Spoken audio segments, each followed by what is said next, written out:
Good afternoon everybody, welcome back, and after a number of weeks I hope you're all doing pretty well. We are here at the MKVY's freeware Gatwick Airport scenery. It's compatible with Microsoft Flight Simulator 2020 and 2021 and it's £0 no matter your currency. I wanted to kind of go back to this after quite a few years of having used this scenery, or since using this scenery, because years and years back now, I think it is literally reaching back about 3 years, we had a little bit of instability with the software or the scenery, so I ended up removing it and sticking with Origami Studios. But as we know now, Origami Studios has kind of somewhat disappeared, taken our money and ran, / been absorbed into iniBuilds, not sure which, no one will tell us. And iniBuilds have now released a very expensive Payware Gatwick Airport scenery at about 20 quid, which is mega expensive for a Microsoft Flight Simulator scenery, if we're being honest. So I kind of wanted to go back to this, revisit it, and have a little look once again after about 3 years since I previously installed it.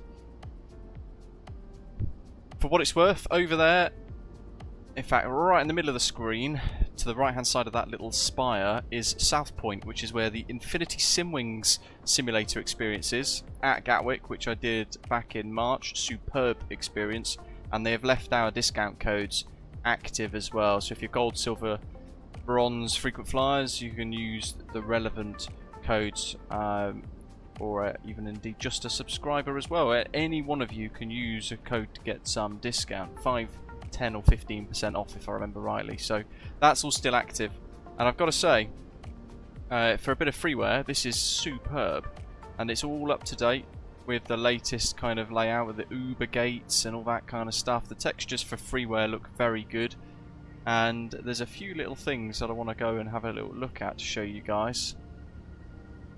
Things that I'd forgotten, or at least are new since we last checked it out, to share with you folks, to show you how good this freeware bit of scenery is, and why I don't necessarily think you need to spend 20 quid on the iniBuilds Payware version. Welcome to Badger, MPS Gaming, welcome matey, Chris Packett, David, good afternoon to you, hope you're all well. Ian, good evening to you. Where's that little thing gone? There it is. Lovely job. Zato, continuing all the awesome work with the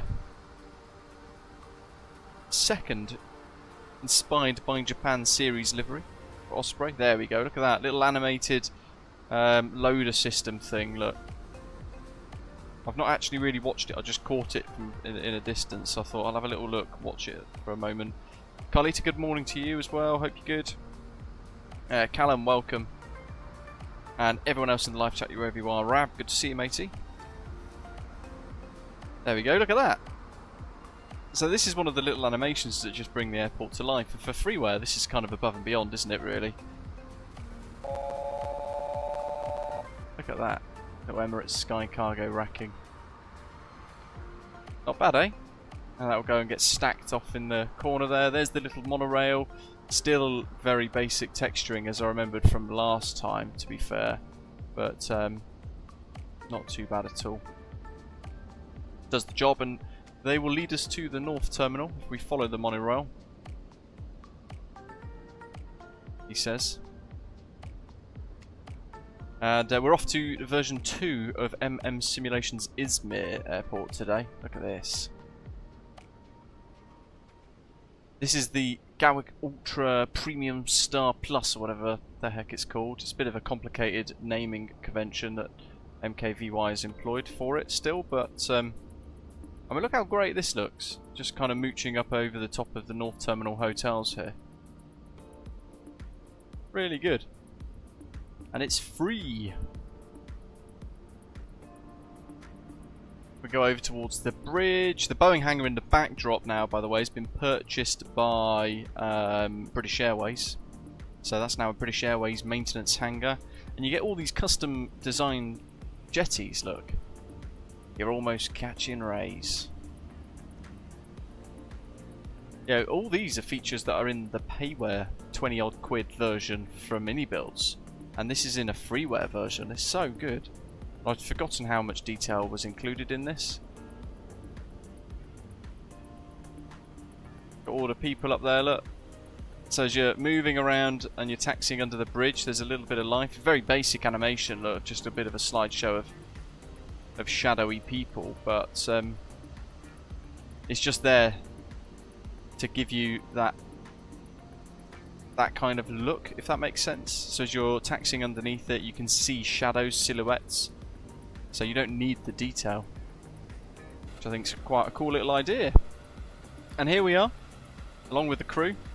Stand 555. We're in the Fuji inspired livery, Rolls-Royce powered 777-200ER. We'll chat about some of the things that are going on as well with PMDG, with one of their latest updates in due course. It appears my jetty has retracted itself. Get back on there.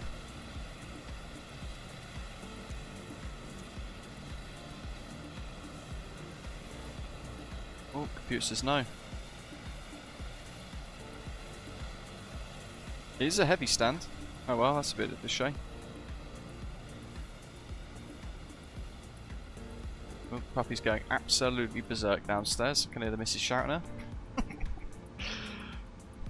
Right, into the flight deck. So, PMDG have basically paused all the development of... not paused the development of it. They've kind of pushed pause for a little moment in time of the 777s because of the naming convention issue with the marketplace version they've submitted to Asobo or something. But when we depart, we'll chat about it a little bit more. Maybe it's reset that. I don't know. Let's have a little look. Rufus.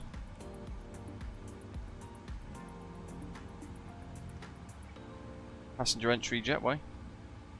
It might just be a scenery bug. But yeah, we'll get airborne. We'll chat about some of the latest bits of news from the PMDG team. Let's get to the active frequency. And we don't have an ATIS at the minute, but it's 27 left that's in use at the minute. We've got ground, but that is all, unfortunately. Second right, Juliet, hold short, Romeo, expect stand 571, 228, 2000, that's all good. Parking brake is set. Let's get our clearance to push. We aren't due to push until 25 past, so we've got a bit of time. Taxi, hold employees, Alpha 3, runway 26 left, fire Papa and Alpha November. And it's been about 3 weeks since our last live stream. Papa, Alpha 3, Alpha November, apologies. It's been so busy here. Ground, good morning, Bold Express 257, type Boeing 77 Lima at stand 566, requesting alpha current to Edinburgh. Good afternoon. Don't have your flight plan. Can you check if we found? Bold Express 257. Gatwick Ground, good afternoon, Osprey 165 Heavy, stand at 555 on a 777-200ER. We don't have an ATIS displayed. We've got QNH 1017, request clearance to Ismir, please. Yeah, that was my fault. US got beside disconnect. Yeah, just put it on now for you, mate. It's 80 Alpha, cleared to Ismir, the info on Mike, squawk 6027. Oh yeah, we got Alpha. Cleared to Ismir, 26 left, info 1 Mike departure, squawk 6027, Osprey 165 Heavy. Osprey 165, that's correct. The Gatwick QNH is 1017. Roger. Go Gatwick Ground, Vision 570 inbound. Flight director, checklist. Vision 570, I'm on a Unicom 122, that's for Lake. So, we'll run through the data then, folks, so you can see what we're doing. Let's move this to here. And chart button. There we go. Right. We are positioned up on the Quebec Alpha taxiway. We'll push and start facing south, and we'll expect a taxi left through Lima under the bridge, which is why we've parked here, because it's juicy. Down Papa, Alpha November, and then we'll probably expect line up at Mike for the full length, I think. If not, it'll be Alpha for the full length, which is 75 metres from the start of the runway. Purchase 232, taxi stand 571 via Romeo. After takeoff Lima, on 26 left, we're going to Taxi stand 571 via at Romeo 2.3 DME Alpha from the localizer. Turn right to head outbound 078 degrees, up to 4,000 feet towards the Detling VOR. We're tracking that, and that's our 117.3. We've got Biggin Hill as well. Basically, when we cross those two, Biggin's radial of 126 and Detlin's radial 258, when they cross, effectively we'll go to 096 degrees out to MIMFO, 6,000 feet, and then climbing away. Our cruise altitude today, flight level 390, and our routing takes us over the English Channel towards Coxey, over Belgian airspace, and then a little bit of Germany, over Karlsruhe, and then working up over kind of Switzerland, I think it is, north, very northern Italy, and then down the Adriatic coast, passing over pretty much Thessaloniki, will be just to the north and east of Thessaloniki as we then move over the sea down towards Ismir, which is just very close to that wonderful island of Samos, which is one of my favourite airports to fly into. There it is, it's a really nice approach. The runways are short-ish, and there's one heavy stand that we can use at Ismir for the 777s. So we'll have to park there, stand 42. But we're surrounded as well as we get into Ismir with kind of like hilly terrain, mountainous sort of terrain. So we're effectively flying through a bit of a valley, which is quite cool. And we'll have a look at the arrivals when we get there. But expecting no delays, and the weather looking pretty good. Okay, Juliet Romeo and so with that, we've got our takeoff performance, so we'll just run through the very beginning from the route so you can see. Gatwick to Ismir, Osprey 165, 26 left to set for the runway, and we've got our routing already completed like so. Okay, copy. Jacob, good morning. Travis, good to see you. James, good to see you as well. Gav, thank you, buddy. Who else is flying this weekend? You can give it to the inbound version. In general, and if so, where are you going, what are you flying, let us know in the chat. Takeoff is flaps 5, we're not going to do toga departure today, we're going to use takeoff profile 2 with a thrust D rate 51 degrees, and that will give us those V speeds, so V1 134, rotate 135, V2 141 knots. They're set in the MCP, along with runway heading. If we get any calls on departure, we'll maintain runway heading, deal with the issue before turning, and the initial climb altitude limit of 6,000 feet is ready to go. So we can put the VORs in the box. I could if I wanted to tune those, but we'll just let it do its thing automatically. Very nice. What have we got now? Seatbelts. 5567, World Express 257. Let's connect the tug, and we want to set our squawk 6027.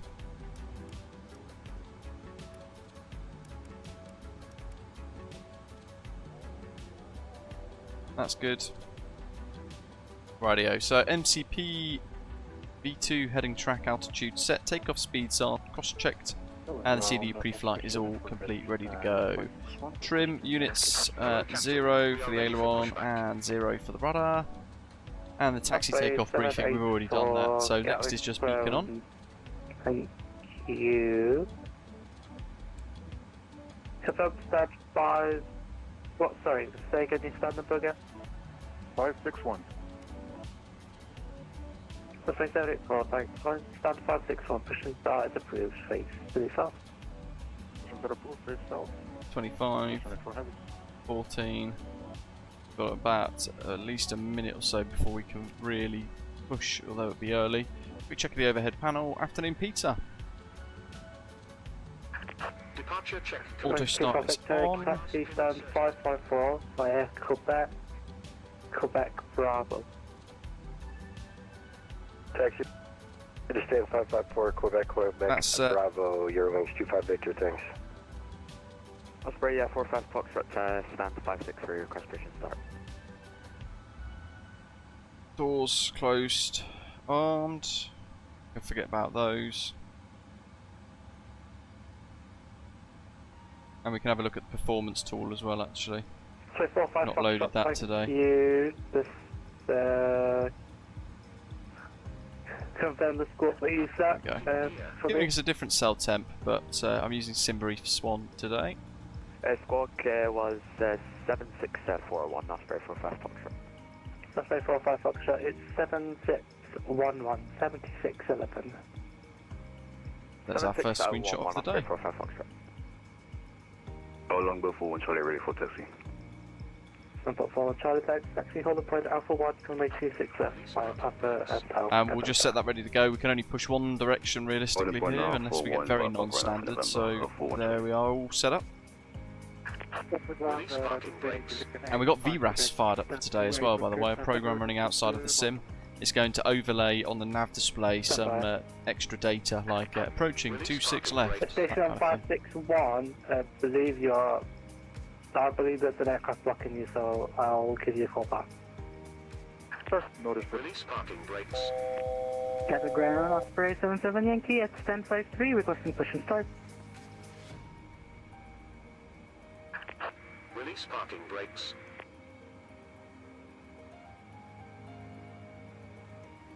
Place 77 Yankee Gatwick ground, thanks. Stand 53, push and start please, face to the east.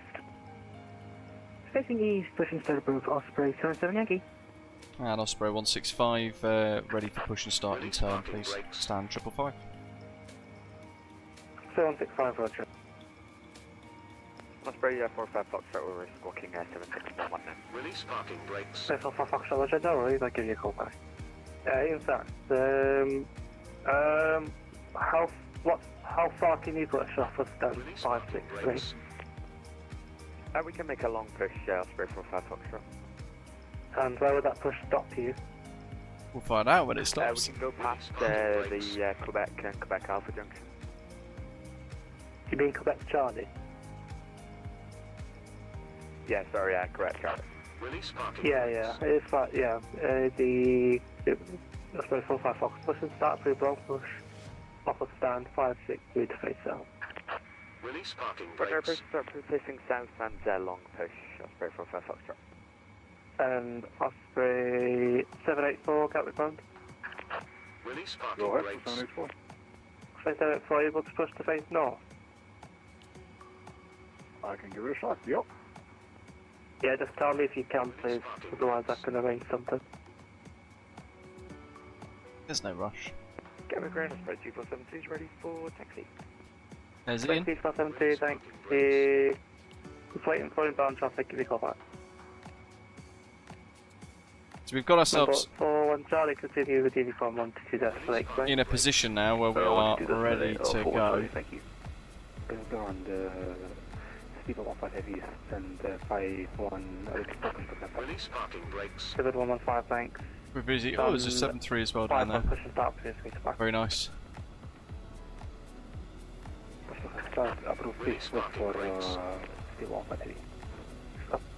Osprey 2472, thanks, give way to inbound the Eurowings. A320, then stand. Release parking brakes. He's going to be... Push him, then tap the Under there Quebec somewhere. Alpha, hold short of Lima. Where is he? There's the Keep wide Eurowings. Release parking brakes. Quebec There he is. and hold short Lima, Osprey 2472 heavy. So Osprey 784, are you able to face north on the from stand 561? There's the tunnel. And actually, look, so when we look from here, the silhouette, Osprey 74, Unless you look really closely, stay behind, you don't notice it. Push start, please face north. and that's actually quite a smart little idea to save on performance. Release parking brakes. Osprey 165, bike for station, still way to company, nothing behind, start from stand 555, this should not, is a face the house. Release Give parking way to brakes. company traffic behind, and when he's clear, push start through face south, Osprey 165. David 127, Gatwick Road. We'll do a proper 777 engine start here with the Rolls Royce Trents, like they do at BA. They'll push, disconnect the David tugs, 127, Gatwick Road. Parking brakes. We'll get off the stand and then start the 127, engines. So to Gatwick, What a start on beacon, belts, light signs. In fact, I don't have a stand for you. In fact, Pumps, 127 taxi, go ahead packs, and Juliet, hydraulics. hold drop path, I'll get you stand shortly. Commencing I'll break off. All engines clear. Start at will. 127 Roger, no worries, expect stand T5. Osprey T472, taxi Lima, Quebec, hold short of Juliet. Oh, we're not getting under the bridge. Boo! Good afternoon, Whole reason why we came this way. 24 11 to request standby. Look at that, air conditioning packs are switched off.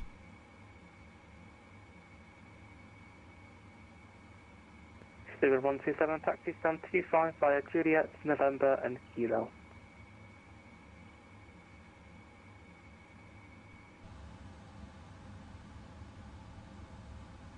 Okay, let's go If for that's it. 127, taxi stand T5 via Juliet, Papa and Kilo. We are off stand now.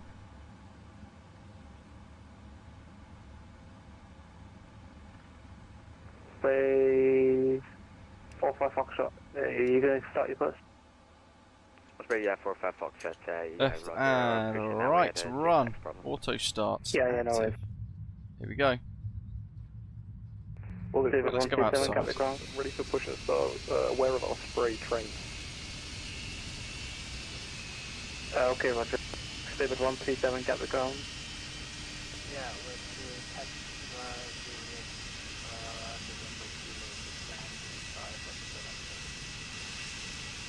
Wait, confirm, you want 3-5 or T5? 3-5 or T5? 3-5. Okay, no, in that case, you can taxi faster Kilo, then Kilo Alpha, then Lima.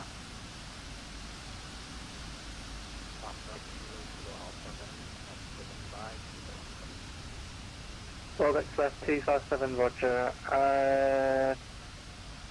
It's a very smooth stop. I'll give you a Parking call brakes. back. The Roche will express 257. Park brake set. Where's his little head?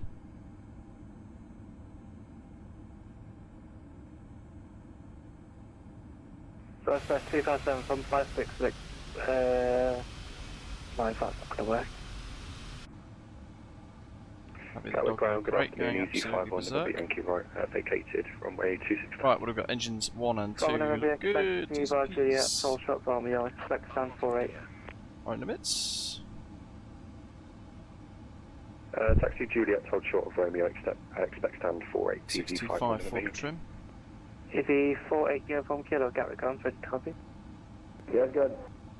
Is he 48 November Kilo, Gatwick ground, Dance Kid, Warsaw, it's the Russian Kid, Krakow, it's the Memphill 1 Mike, Departure, Squawk 7501.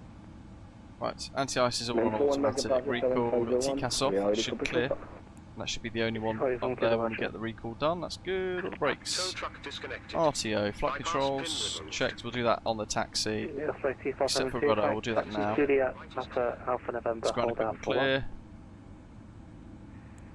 Juliet, Alpha November, hold Alpha Give it a 1. good old check. What have we got? That's all good. That's set. They're all running. Osprey 784, Gatwick ground. Go ahead for 781. Flaps Yeah, mate, 5. are you going to push? You've got space behind you. Do you feel that you can push within the space provided? If you off. Oh, I can, just need to do a custom push on G6. Okay, yeah, no worries. Just let me know when you're ready. I've got traffic behind you. There goes the pin. Will do.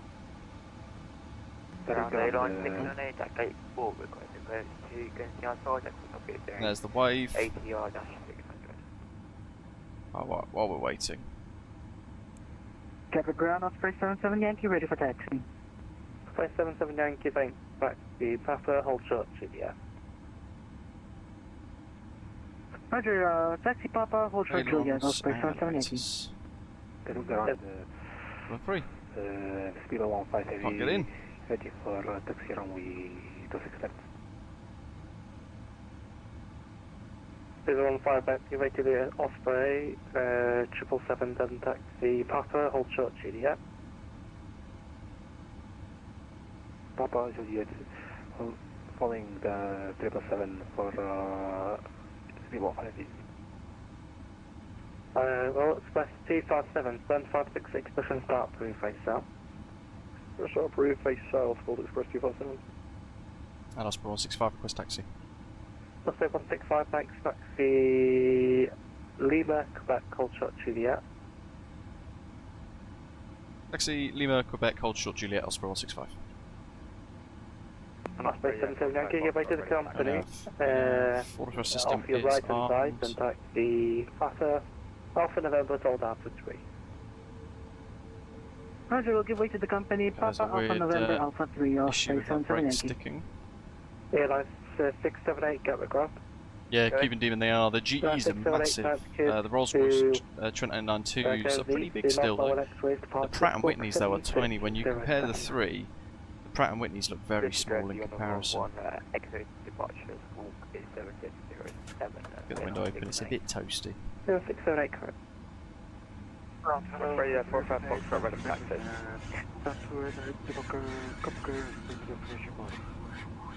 Two seconds, Osprey 45 Foxtrot, thanks. Taxi Quebec, Charlie, Quebec, hold shot of Lima. There you go, look, you don't really notice the animation there from the bridge and Lima, Osprey 45 from here when we just kind of mooch Yeah, across. hold shot of Lima, hold shot Lima. Yeah, hold short Lima, Osprey 45 Foxtrot. Well, we kind of wanted to taxi under there, but hey, hey. Unicom 122 Blake, bye. 122.18 for Osprey 272, cheers, bye. ED519 Bianchi, taxi Romeo, hold shot Lima. Romeo, hold short Lima, easy 519 Yankee.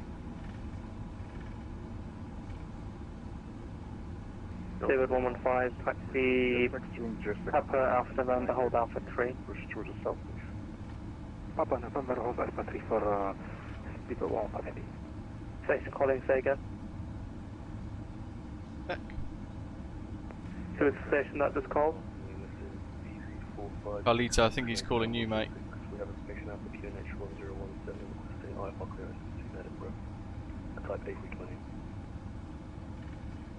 3456 X-ray, say again, phone number. 106. Easy 456 X-ray. Space Easy 456 X-ray, roger. It's at Osprey 77 Yankee 1 Unicom 122 Blake, bye. Over to Unicom, thanks for you. We'll see you next time. Osprey As always, big 77 thank you to Rish for the ATC today. Unicom 122 Blake, bye. Out the ground here at Gatters. D511 Bianchi, taxi Lima, stand It's 48. such a great bit of freeware this. Lima stand I've 48. forgotten how good it was because it literally has been 3 years since we last used it. It is right, you're from Kilo stand, in fact, give way to inbound EasyJet passing behind left to right, on 552, push and start. He goes that way.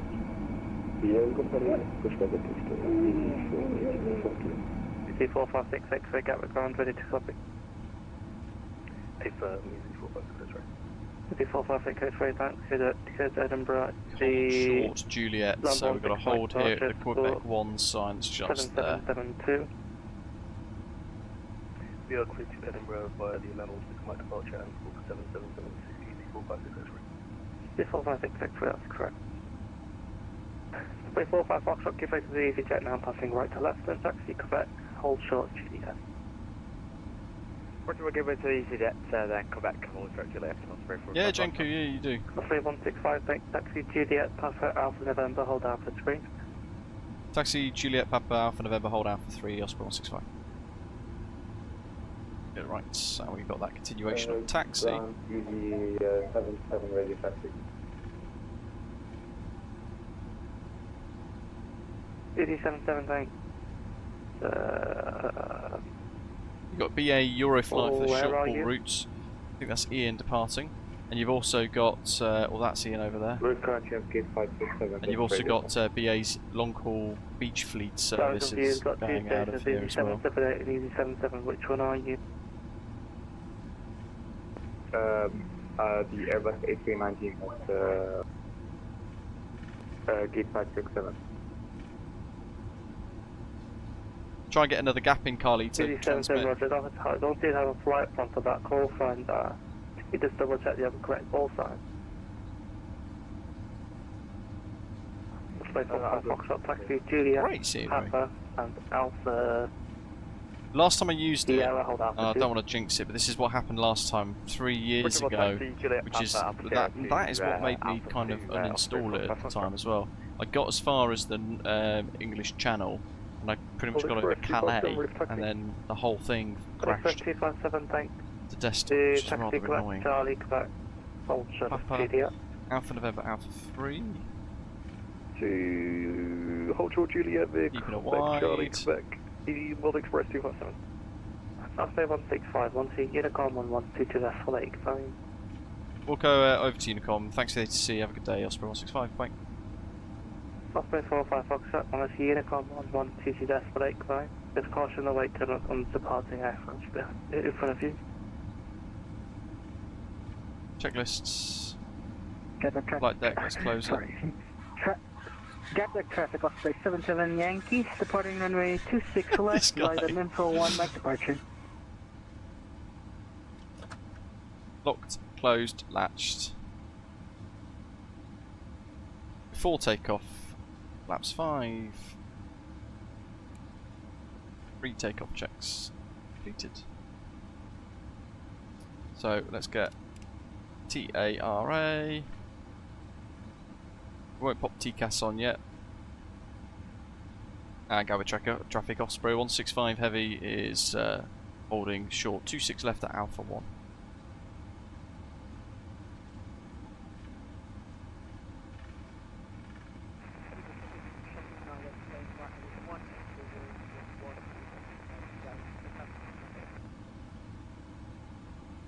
And gently on the brakes like the pro.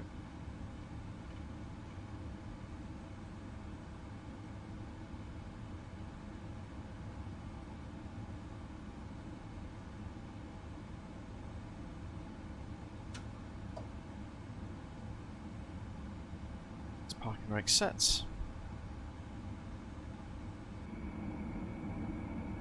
Gatwick traffic, speed 15 heavy, departing runway 26 left, info 1 Foxtrot, level 350 for Gatwick traffic.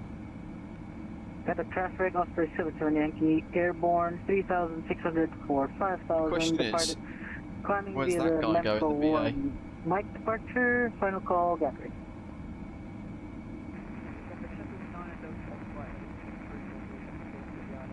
Goes off to Ismir, so we've got to wait 2 minutes, and there's an EasyJet on final. By about 10 miles, so we should be okay.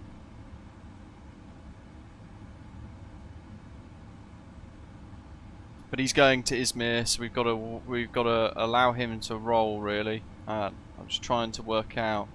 He's just establishing actually. This is altitude and speed 4,000.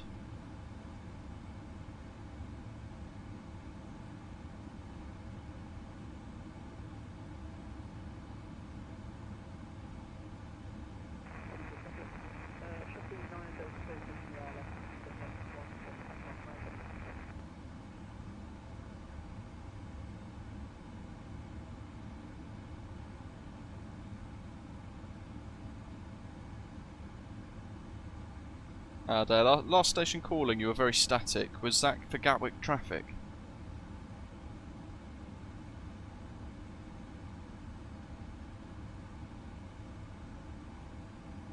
I don't know, anyway. Gatwick traffic, speed 15 heavy, airport 4000 feet and climbing level 350. He's not transmitting, on so let's just crack on. Traffic. Approaching 2, Check. 6 left. Gatwick traffic, Osprey 165 heavy is lining up 26 left and taking off Minfo 1 Mike departure, Gatwick.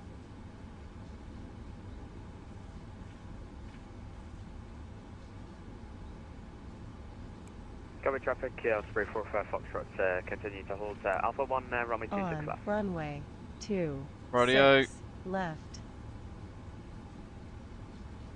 That's all good. Wheels neutral.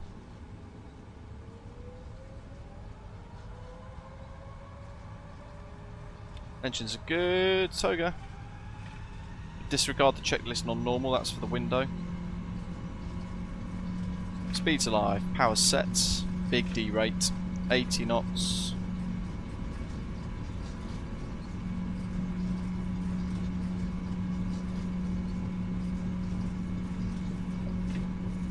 Rotates. V2.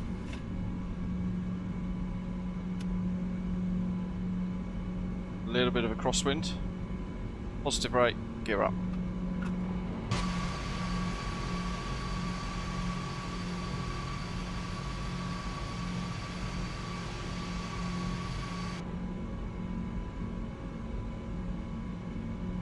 Bit sloppy there with the old drone camera.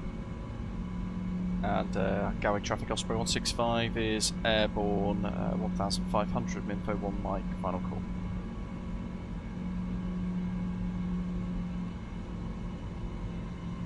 Gently. He's only just on short final. That EasyJet's basically not transmitting. Gatwick Traffic Osprey 45 Foxtrot is lining up behind the landing EasyJet on 26 left, Gatwick Traffic. Okay, autobrake. Autopilot is on. Autobrake's reset itself. Jolly good. Runway turn off lights. Taxi can come off. VNAV LNAV. VNAV speed. Flap 0.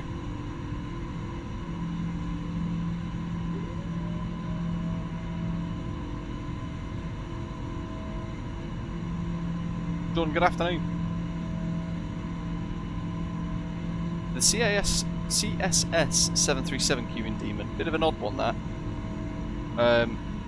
It's not available in Microsoft Flight Simulator 2024, which is why I haven't tried it, unfortunately, but they did offer me the chance to preview it. I started digging into the company a little bit more because it sounded like a Russian company, and they stressed that they were based in Abu Dhabi or Dubai. But I'd since been sent a load of links and documents which show that they actually pay tax in Moscow. So then it becomes a question of, you know, what your ethics may or may not be in relation to. Oh, you know what? I bet it's that's the case.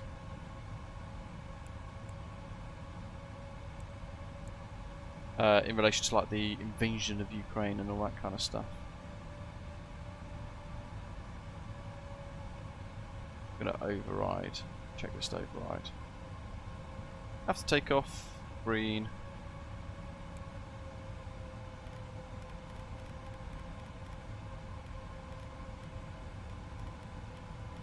Get 390 ready. Can't see any other ATC anywhere, which is crazy for the weekend. And then we'll press, press, press, press. And that will clear all of the things up to Minfo, all of the constraints up to Minfo. We'll continue that climb up. Gatwick Traffic 345 Foxtrot taking off runway 26 left, Minfo 1 Mike departure at Gatwick Traffic. Right on the nose now is Red Hill Aerodrome, just down there. Gatwick Traffic 14257 line up behind you, departing Osprey, Gatwick Traffic.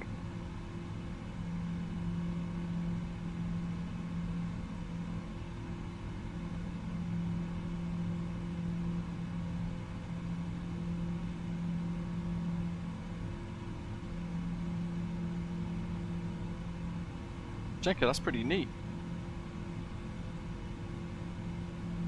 Jordan, was that an update from GSX today?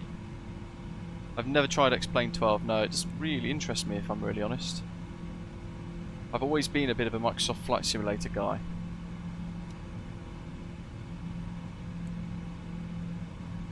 I don't know why, but I just have. 7,000. We're in standard pressure now. Standby instruments are the same.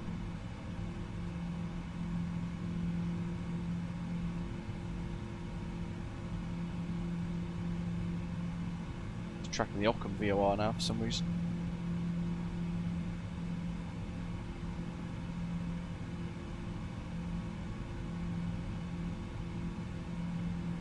Gatwick Traffic Osprey for Foxtrot Airborne passing 2,500 final call, Gatwick Traffic. David, good afternoon, mate. So, those of you in Osprey Airways, we've been invited as a VA to take part in the annual Hajj Ops event in 2025, hosted by VATSIM Saudi Arabia. So it's going to start at 8Z in the morning, 0800 Zulu. Landing lights off, they're on automatic. And it will basically run for the whole day, from what I understand. And basically you'll need a slot. It's kind of like Cross the Land, it's quite a big event. But they've invited us as a virtual airline to take part. So for those of you who might be interested, I do need to know, because I need to send them an expression of interest as to whether or not we've got enough pilots that actually want to take part or not. Once they have a compiled list of participating virtual airlines, they'll send out the detailed planning timeline prepared by the Hajj Ops planning team and the participating subdivisions to ensure everybody's well prepared and has the necessary information to execute their roles effectively. I need to confirm interest by June the 4th, and they will then issue basically a load of slots. It'll become like a little slot lottery for people to work out what it all is. So it is on the 12th of July, so there's a bit of time to go for it. 12th of July from 0800 Zulu all the way probably through till about 2000 Zulu, from what I understand. It's a massive all-day event like last year. But participating subdivisions: France VAC, India, Italy, Arabian VAC, Iranian VAC, Jordan, Turkey, Maghreb, Egypt, Hellenic, Khalij, VAT-SSA, Indonesia and Pakistan VACCs.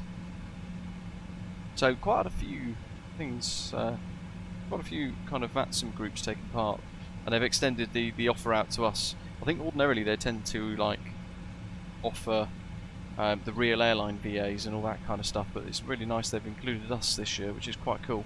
So if we are interested, if people might be free, I won't be because my dog will still be recovering from her surgery, so I'll be very limited on time.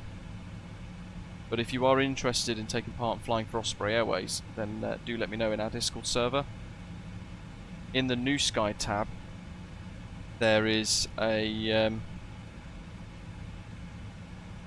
little comment, or a little post that I put on, although people have chatted since, but there's a post a little bit, if you scroll further up in the New Sky section of our Discord server, you'll see a expression of interest post that I've put on there. You can react to that if that's easier. Hopefully we can get at least 5 or 6 people involved, because that will make it kind of a good enough reason for them to invite us next time as well, he says.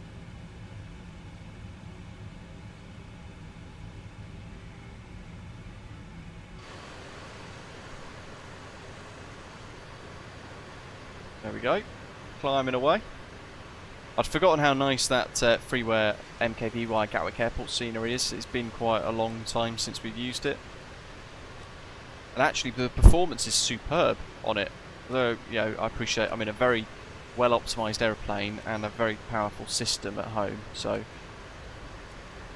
might not necessarily match your experience of using the freeware scenery, but very, very good indeed. It's certainly something you don't necessarily need to buy the Payware one at 20 quid if you've got that one for free, because they're pretty good in comparison.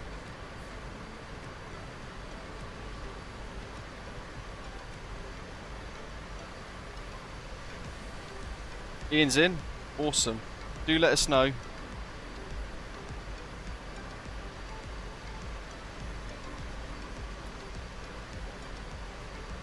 And it'll be basically all the flights will depart Jeddah, OEJN. The event will focus on departures from Jeddah, and I think then you'll basically fly out to loads of different airports. So there's quite a few actually, all medium-ish, short haul, medium and longer haul flights available based on what you might want to achieve for that day. So it's a really big varied event, which is quite cool.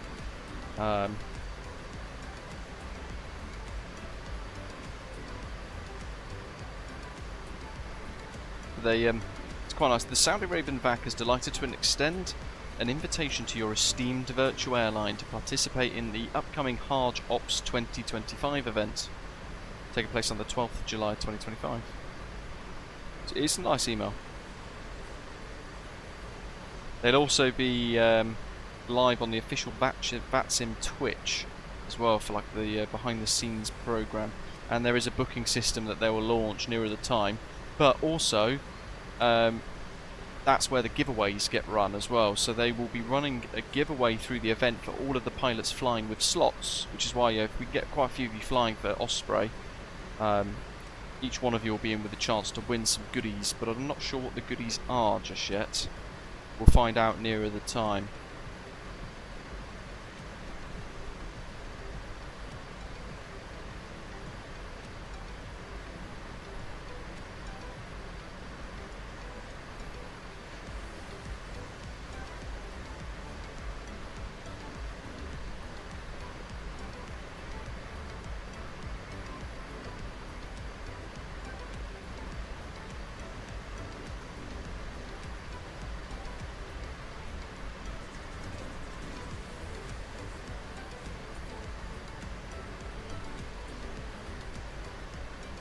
Justin, welcome, mate.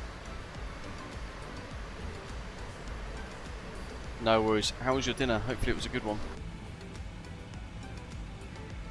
26,000 feet, Dover in 11. So let's do a quick fuel check, see how we're getting on. Would have got 24 kilos or tons of fuel. We can preview Dover. 23.7 tons it says for the estimates, that's good, so we're just above. You wait till you see the next one, Justin. There's another one, and in the second part of the Inspired by Japan livery series for the 777. That's coming very soon. Rish, thank you, buddy. No worries, appreciate the ATC. Awesome as always.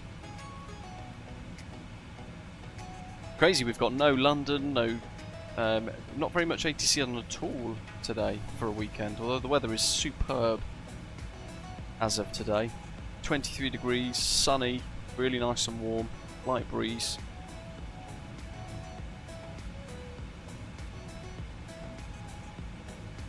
Tower training, nice. I've given up on that. I got sick and tired of trying to get through the exam, so I've just given up. And being in a queue for 2.5 years.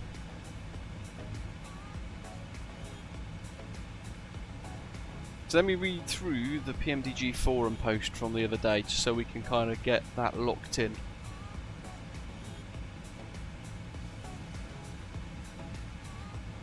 It's from the 29th of May, so literally 2 days ago, and it was from Robert Randazzo. So he says,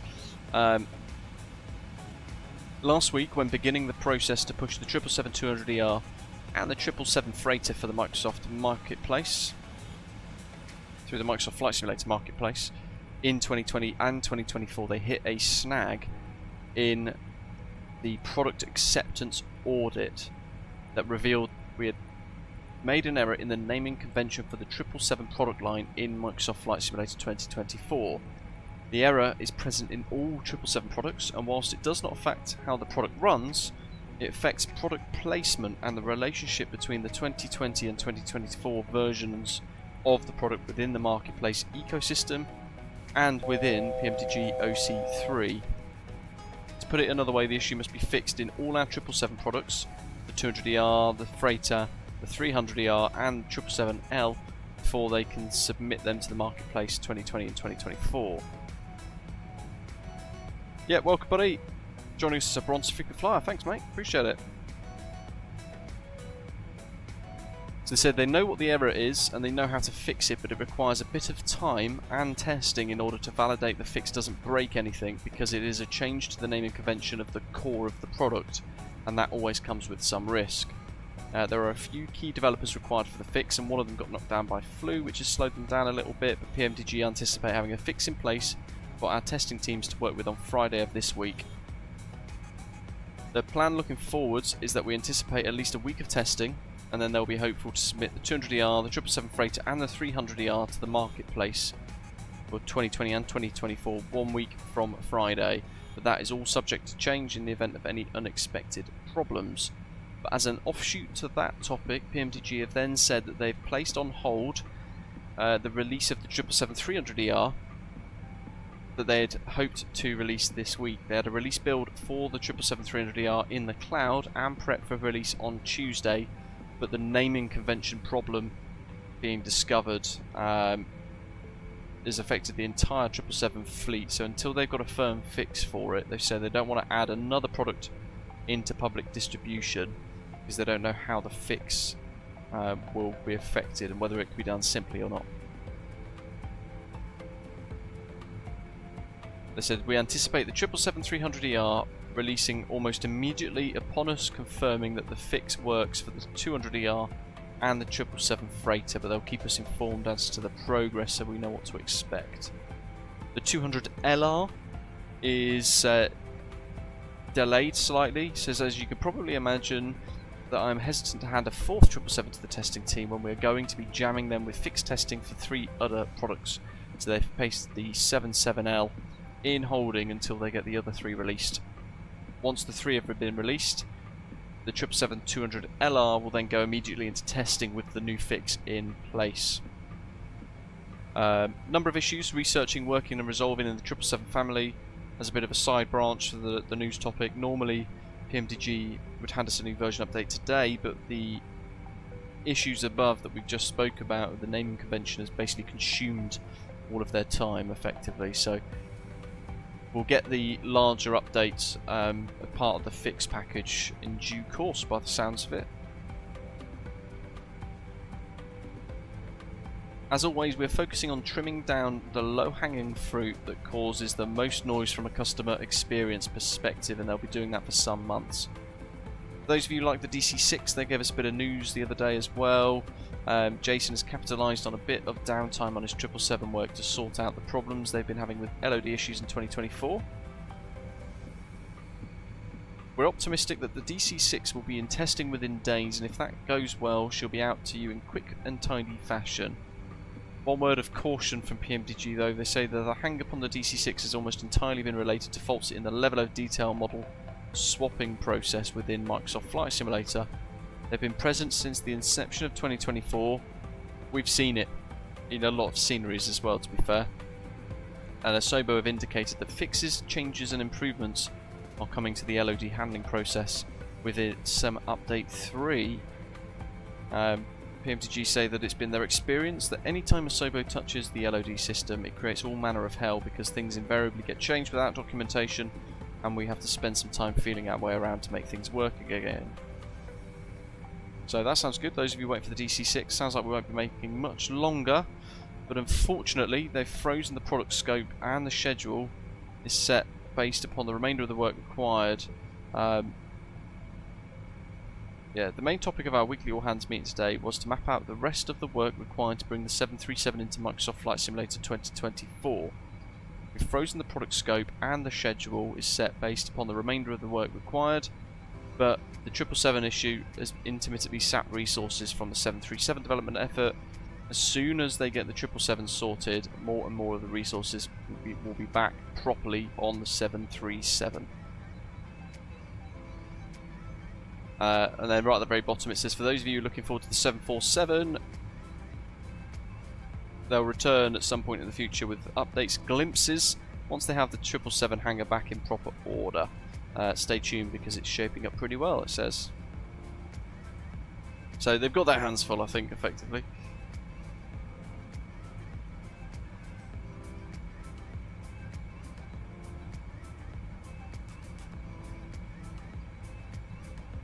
Zato says he's still waiting for an opening in the VAT fill ATC slots. Crikey.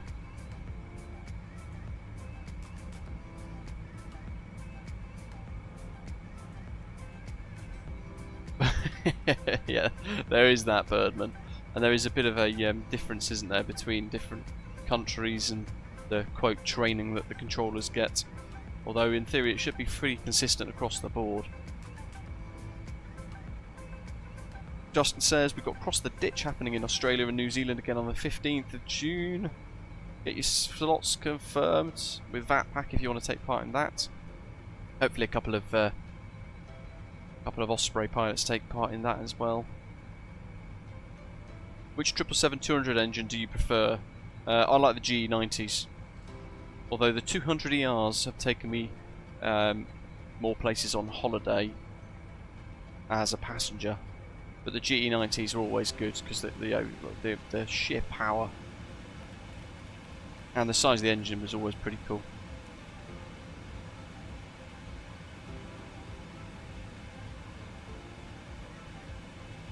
$390. So Belgian airspace. It's actually recommending a step already to 410, bizarrely.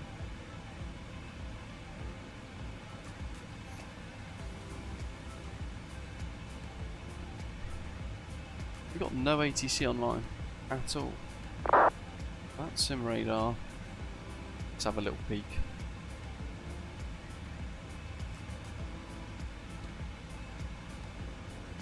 Carlito's over Dover by the looks of it. Got a good little train going on.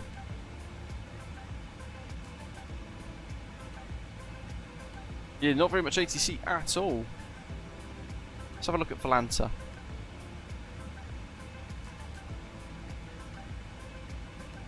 Yeah, Fenix have been very radio silent about updates for a little while now, haven't they? Let me just turn this 3D mode off because it keeps turning itself on. I don't know why. That's a bit of a resource sapper, by the way. If you want to save some frames, turn the 3D thing on Volanta off. So there's our little departure. We've got Carlito's just airborne there.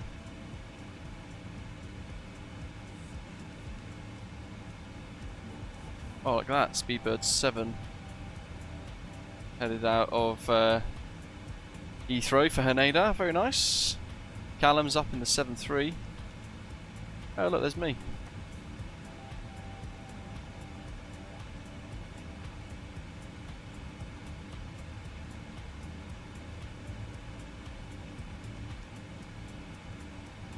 Osprey 77 Yankee, Osprey 2472's airborne as well. There's Ian. There's Red Hill under the belly.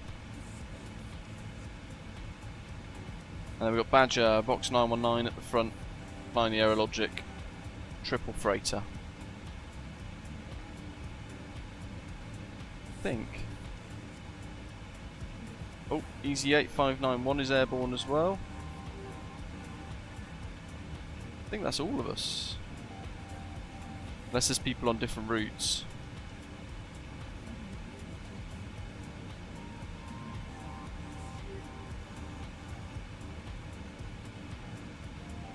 Which I don't think there are.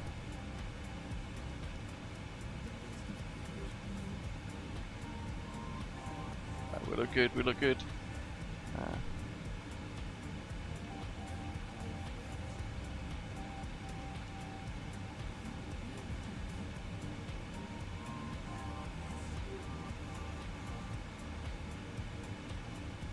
It's a bit of a tough one, Siddhartha. What's your favourite livery? I don't really have a favourite as such. I do like the A&A EasyJet and all that kind of funky stuff that they do. That's quite a nice little nuanced type of livery, isn't it? Which you don't really see very often. So I think they do a great job of that. There are currently 6 Osprey Airways flights active at the minute on VATSIM.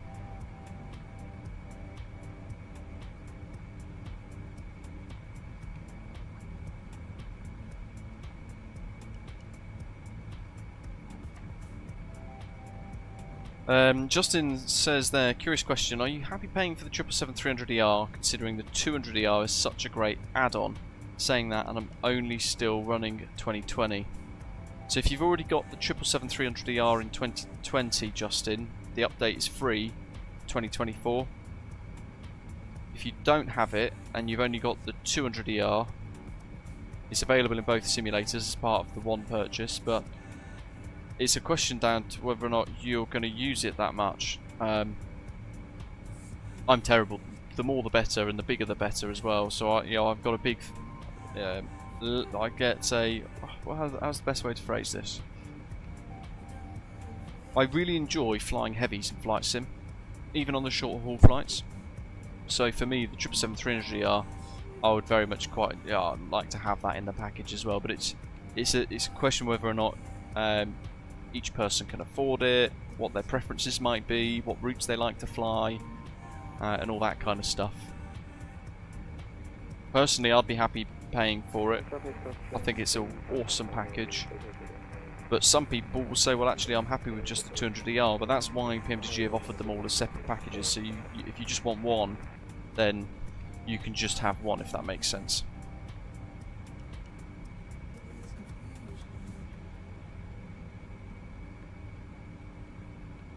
And you'll see on the forums people kick off at PMDG saying, oh, you've packaged it all separately just because the fear of missing out, people will feel like they have to buy it. That's a self-control problem. If you feel like you have to buy it because everyone else is flying it, that's not their fault for making a good product. So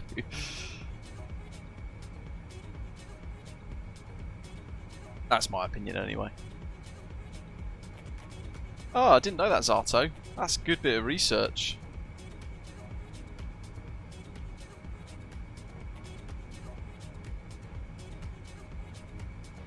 Oh yeah, let me get it up on the screen. So that's the livery, that's the registration that we've selected for our next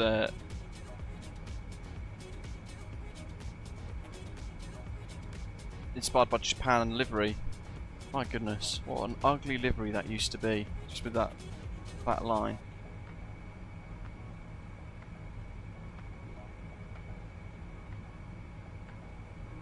I'll show you this though. This is the only Virgin Atlantic aeroplane that I remember flying on. Barbarella.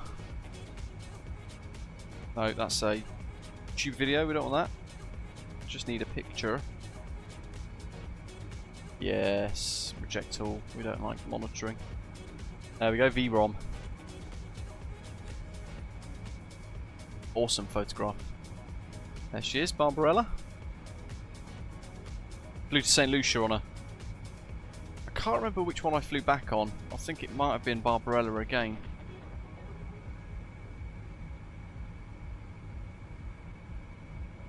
But we were delayed 4 hours and they lied to everybody.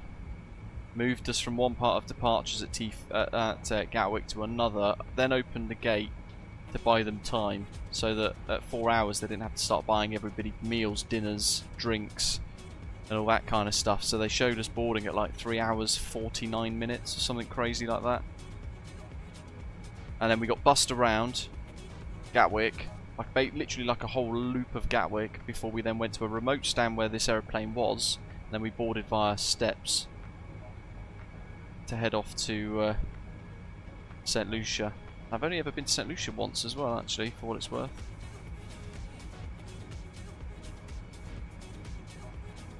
I should probably fly Virgin again soon. Although my mate flew to India with them the other day in their business class, and he says it was awful in comparison to BA's Club World. Especially with those reverse herringbone seats with all the feet in the aisles. He said he was really not too impressed by it, and he said he probably wouldn't look to book with them again on those routes in the future.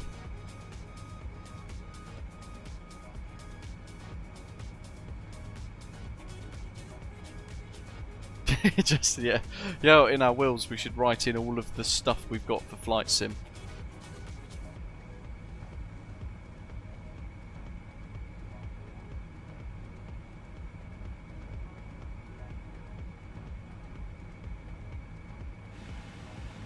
Although Justin, if that's your fear, I wouldn't worry too much because you won't be here to get told off.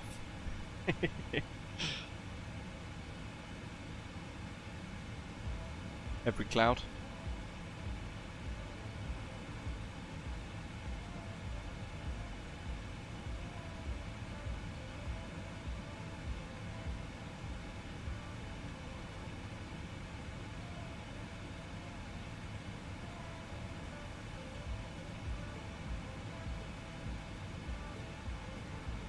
So flight time for today was about 3 hours 40 minutes, I think. What's the cost index? Make sure I've got that set up properly.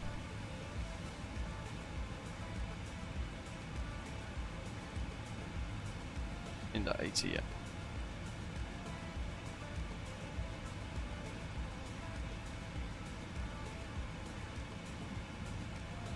Yeah, see, this flight to St. Lucia was full Ancient Dino. I remember being absolutely packed. And I remember being sat in the middle stack, the 4 seats with no window.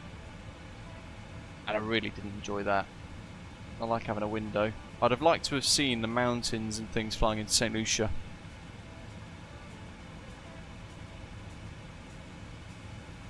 Because I think that would have been quite nice.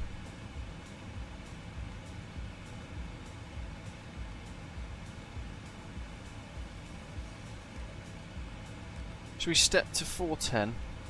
Let's do it.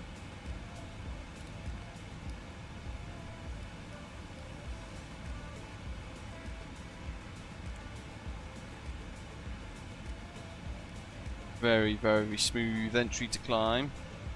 Justin, have a good one, matey. Sleep well.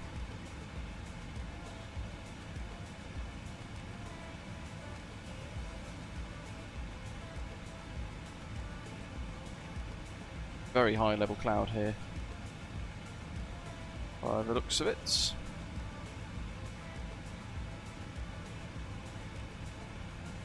Retax in 24 nautical miles. It says we should have 21 tons of fuel on board.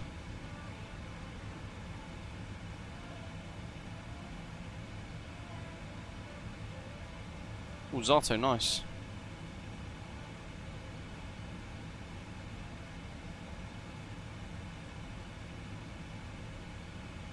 Are you airborne? Where are you? I'm trying to find you on Volanta.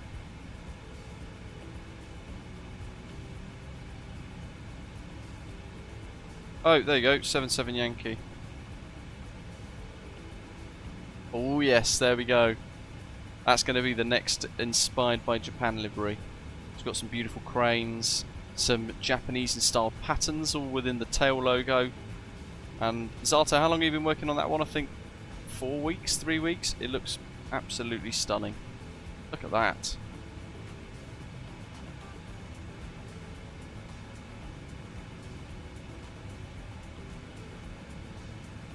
Very cool.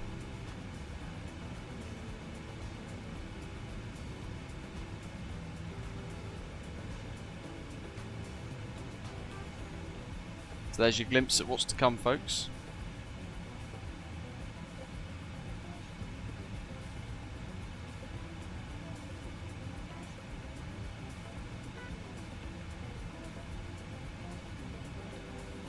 .500 feet to go.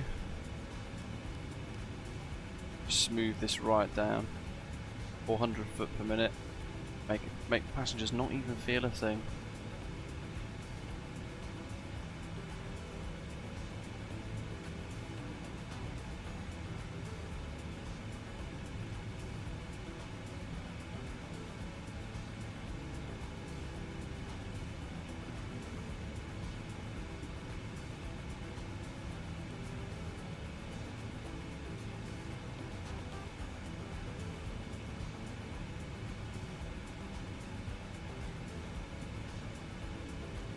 Absolutely, Zato. It looks superb, mate.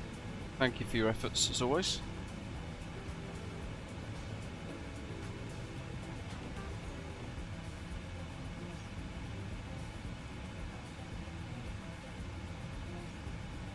We've got 500 kilos of fuel on board, over the estimate, which is pretty good.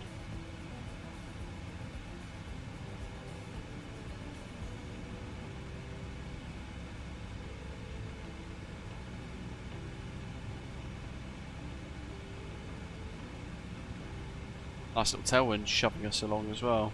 A lot of cloud though.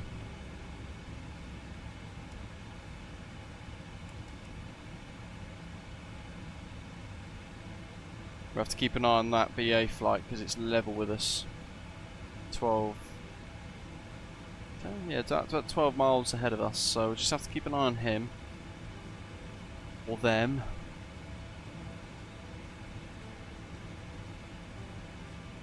In fact, VATSIM radar will tell me, won't it?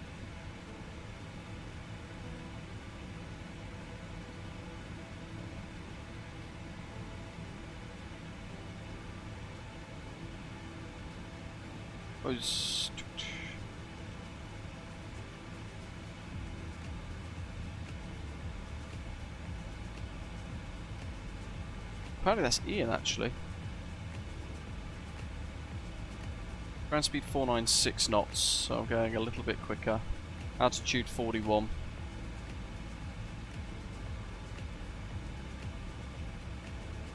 We're doing an offset track, folks. Go for an overtake.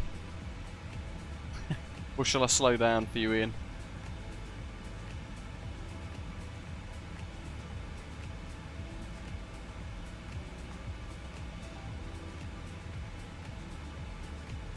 VATSIM radar is pretty good because you can click on a flight that you might have ahead of you like this, for example, and you can then effectively work out spacing, separation, and all that sort of stuff in lieu of an air traffic controller being around, which is pretty cool. Siddharth says, I'm still struggling to land the A320 without a lot of flaring, hoping I do well with Osprey Airlines. You'll be alright. It depends on what your technique is, really. I can't really show you in one of these, to be fair.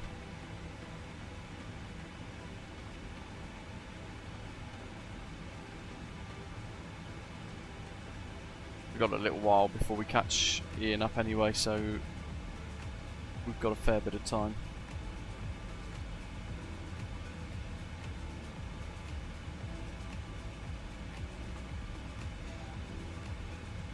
Yeah, Zato, I think there's the BA flight that's maybe using a bit of time compression, because he definitely took off 2 minutes before me, and all of a sudden he's got ahead of Ian and ahead of you, so I think there's a bit of time compression going on there for him.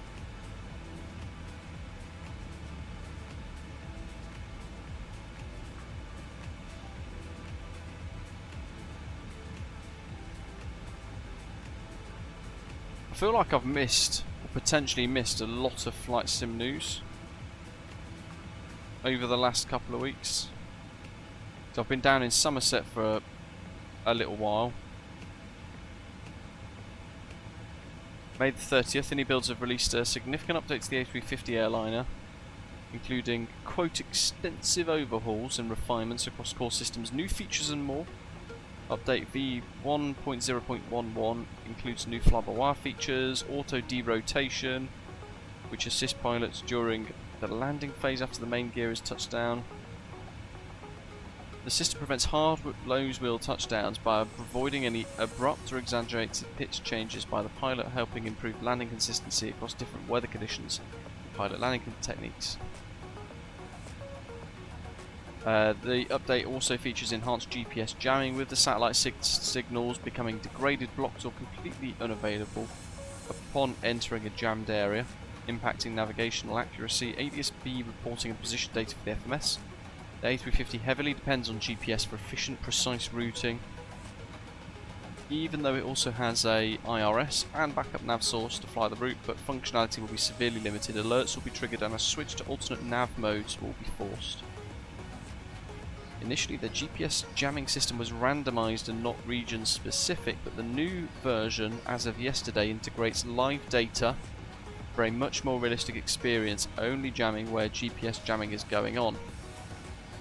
They calculate the regions using a system called H3Geo to convert latitude and longitude into hex cells on a map, correlating the aircraft's reporting of GPS data in those areas over 24 hours, and dynamically updates it so the jammed regions are constantly changing based on real-world data. That's pretty impressive.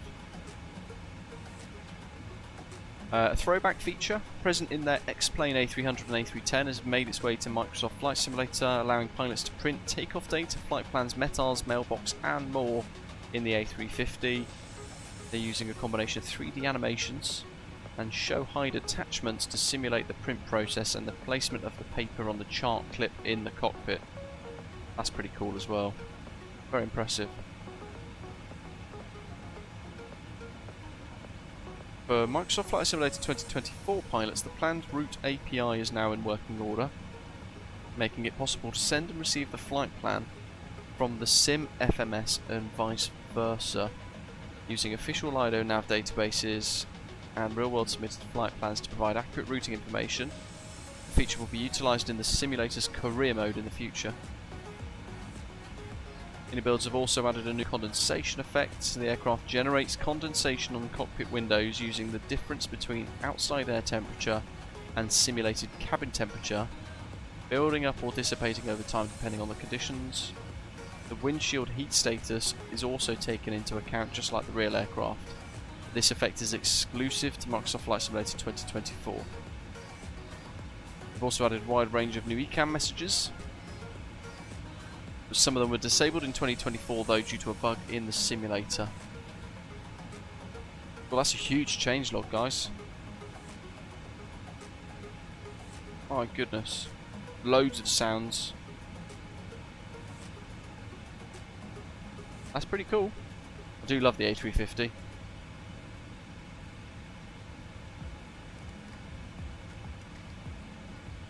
Morning, Canadian Flight Simulator. Welcome, mate.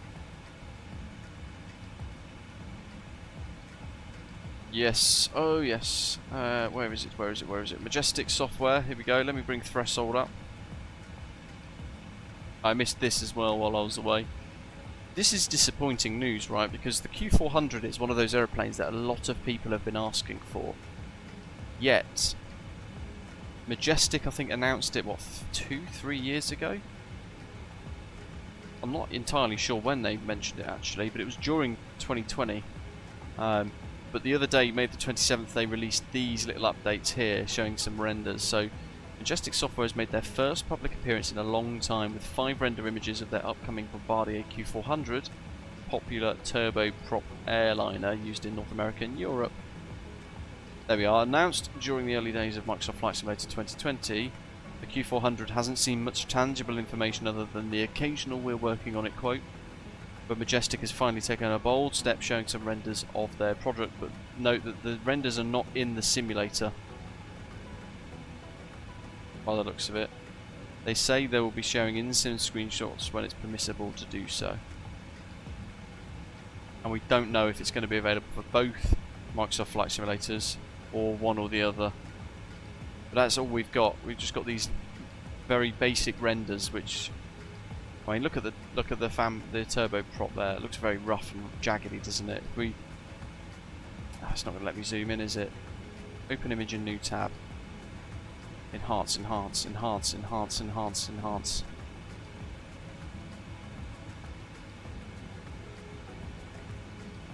Very jaggedy.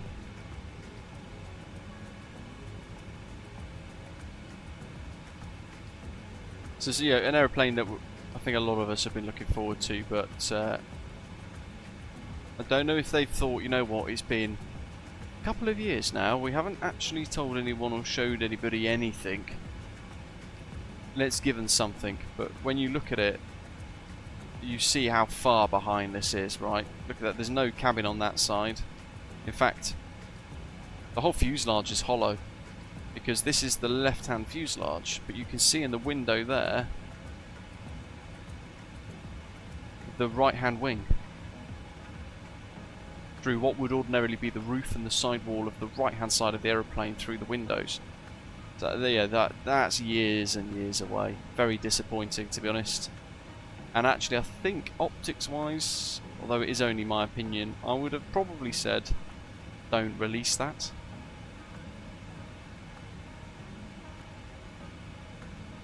I don't know, what do you guys think?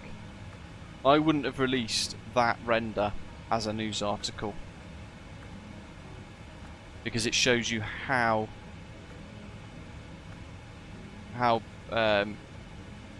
little work has been done.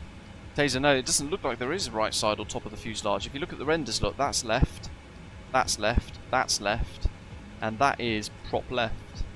There is nothing at all of the right hand side of the aeroplane, and even in that image there, if you look closely past the engine, back of that, the bottom of the engine exhaust bit, you can see the wing on the right hand side of the aircraft again, and on that one, and you can see there all of those windows are completely hollow. So it's like they've given us half the fuselage and gone, there you go guys. And actually the bottom of the fuselage there looks completely flat on the bottom right hand side of the picture I'm looking at here. It looks completely square. Is it like that in real life? Let's research, because I can't fully remember. Yeah, it is. No, it's still a bit rounded. It's just a bit flat looking. It's a straight line, but it's a rounded fuselage. But that render there, that bit there, looks completely flat. That bit doesn't though. That looks round. That's years away, if it ever gets released. That's very disappointing. Birdman says, my balsa wood twig glider looks better. Yeah, I think they would have been better off not releasing that render update, because there were so many gaps and questions in relation to that, really. MK Studios Dusseldorf, I did a video on that yesterday. Superb scenery. Really amazing bit of scenery. Better than the Aerosoft one as well, by the way. So if you've missed it, it's yesterday's video. Go back, check that out. The links for the scenery are in the description. It's a really good bit of scenery from MK Studios. Only a tiny bit, slightly more expensive than the Aerosoft version, but loads better in level of detail and things like that.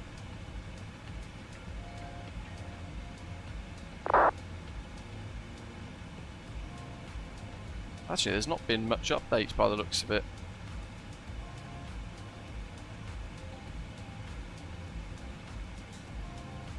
Aerosoft saying they're working on optimizing Frankfurt. That's all there is.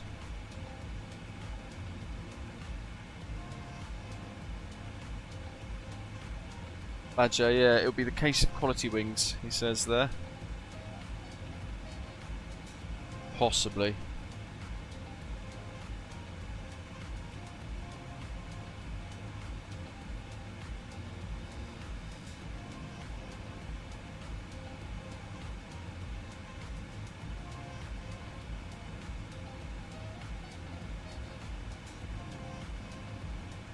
Need to try and find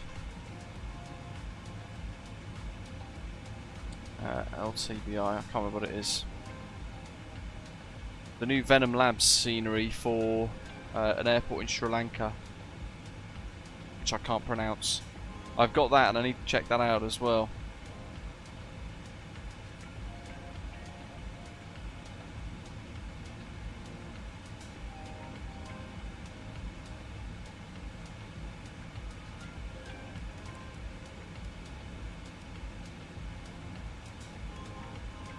Bang on 10 miles, good. We've got a Condor 44 Lima down there in the clouds somewhere, heading south to Palma.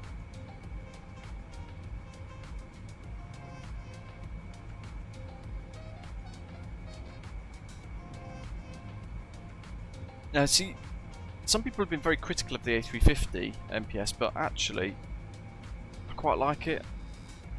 It is missing some features, but they are working on it, and actually I really do enjoy flying the A350. I think it's a superb bit of kit. I've not had many of the problems that lots of experience with, like WASM module crashes and all that kind of stuff. I've generally had a pretty pleasant experience with it. In hindsight, I should have flown that today, but I do love the 777s. Old faithful.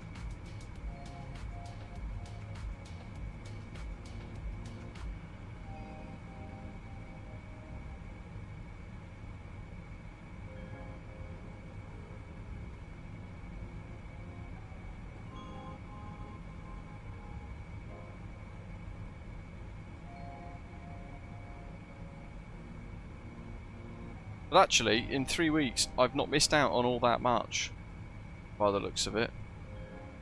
And I thought I had.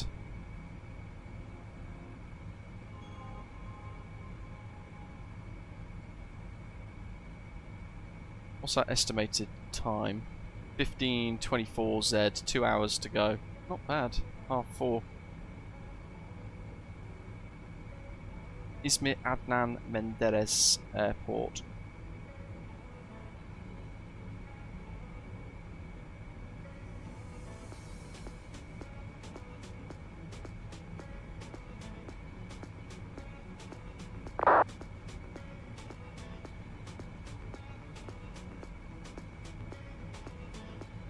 there any routes you'd like to see on Osprey Airways that we don't have on the network as well? I've added Dusseldorf. Was it Dusseldorf? You know what, I should probably check actually now. What was the other one?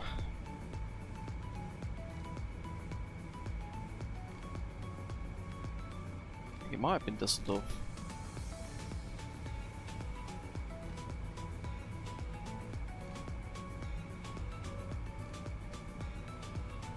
I added one the other day for the first time, but I can't remember which one it was.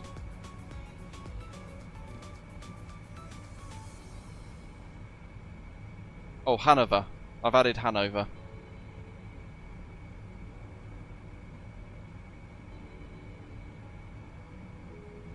Oh, we don't have Dusseldorf on the fleet on the list. Crikey.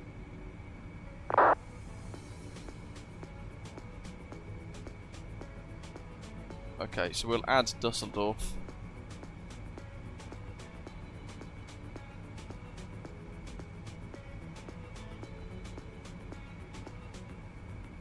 And I want 6. About 2 hours to Dusseldorf from Manchester, I think.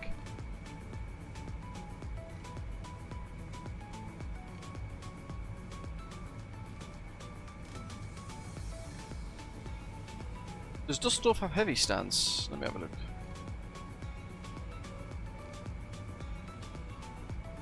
Parking stands. No, not really.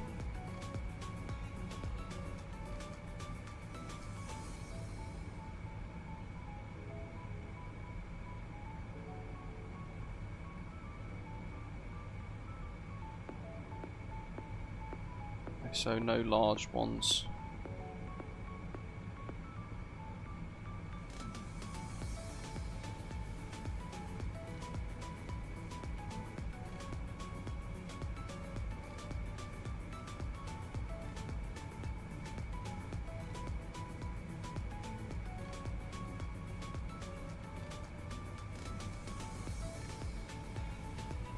So just small and medium jets.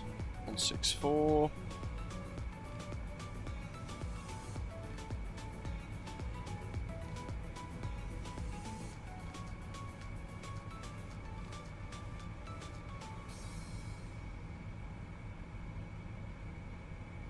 One hour Manchester Dusseldorf NTD. God, crikey, that's a lot quicker than I thought it would be. Then I'm putting like 2 hours down on these flights.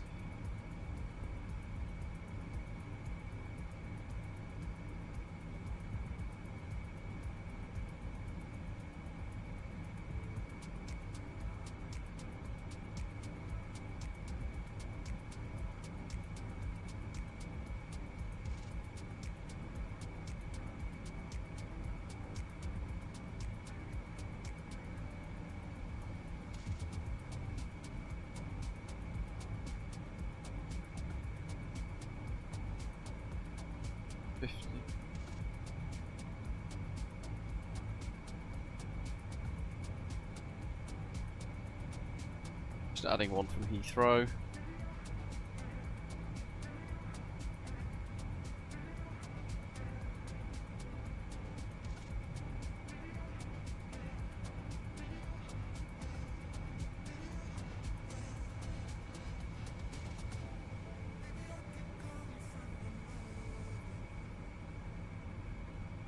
B56 Bravo.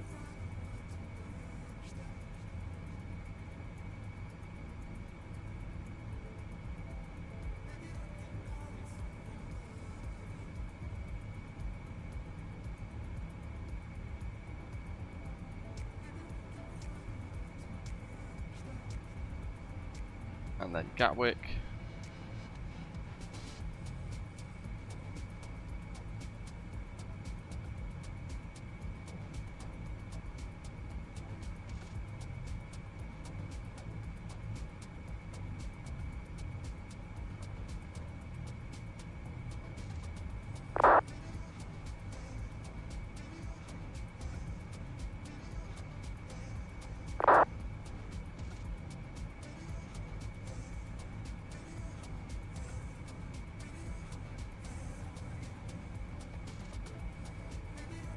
252.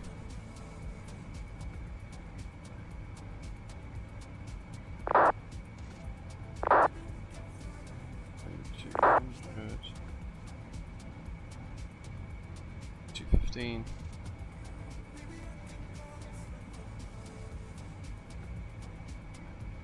Any regional airports you would like routes from, folks? Kimmy Rockin' fan, hello. What is your estimated time at Rixo? I think we've already passed Rixo, mate. I think Ismir V2 is a paid upgrade, unfortunately.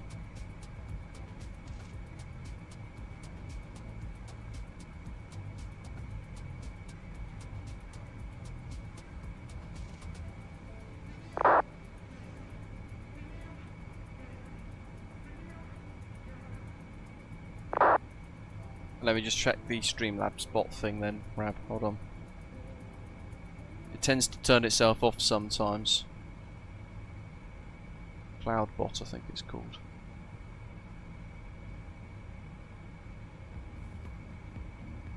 Yep, there we go. It's turned itself off. So that should be working again.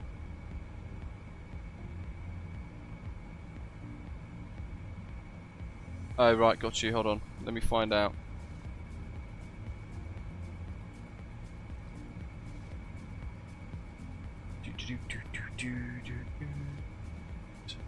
Rixo.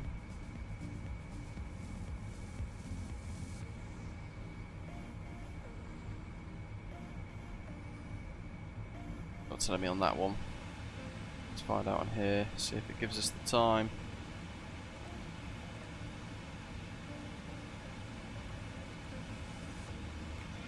(15:25) One will hit Rixo.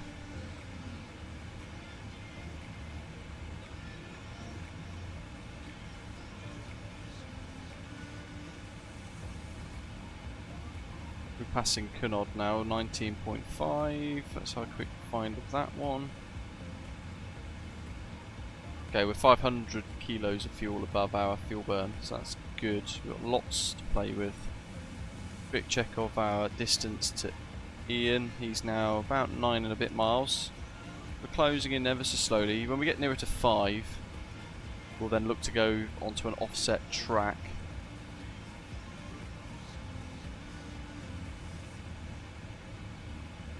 If I can remember how.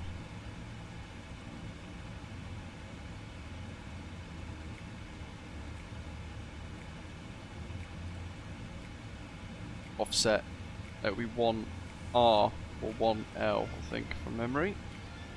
From 1 mile right, 1 mile left. Alps further up. Awesome, you can rock with that X, mate, that'd be great.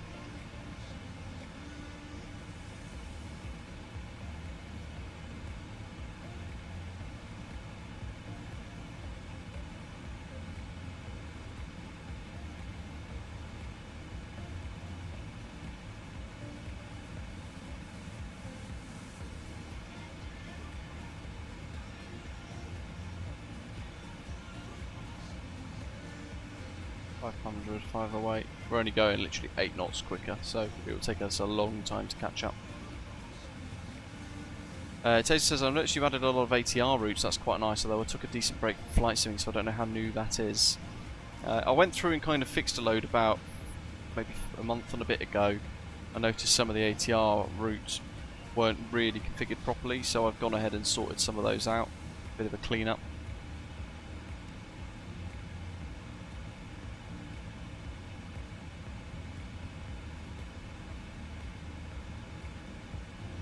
The thing is, we've got loads of routes, or loads of bases. We've got Manchester, Gatwick, Heathrow, Birmingham, Bristol, Nottingham, East Midlands, Edinburgh, Stansted, Leeds, Luton. They're kind of all the main UK airports that we fly into and out of on the VA. So if some of those are ones that you want to see connected, beyond the 3 that we've just done, connected up to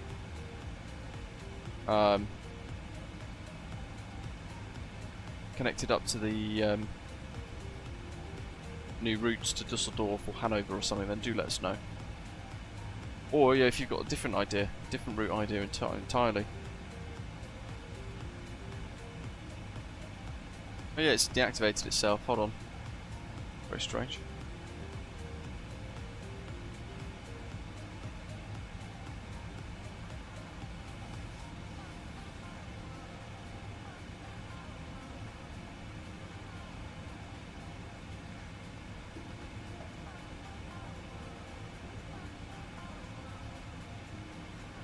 Protection, paragraph protection, emote protection, Zalgo. Well, I don't know what Zalgo text is. Apparently it's working again. Let me just check the commands list. Specs, yeah. Let me try.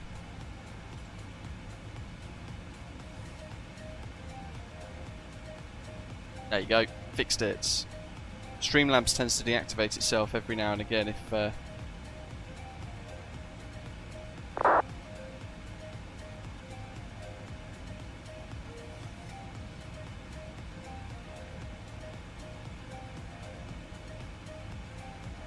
Dresden. I've not thought of that one. In fact, that's quite a new scenery as well, isn't it? Right, back in a second, folks. Just gonna top up my water.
Back, cheers for that. Small regional hops between Aberdeen to Sumburg in the Shetland Islands in the ATR, perhaps.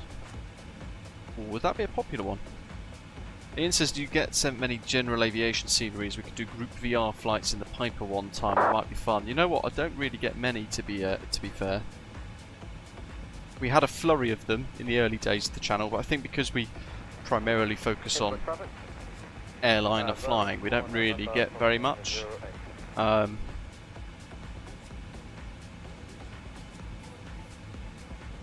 to think where we would fly around.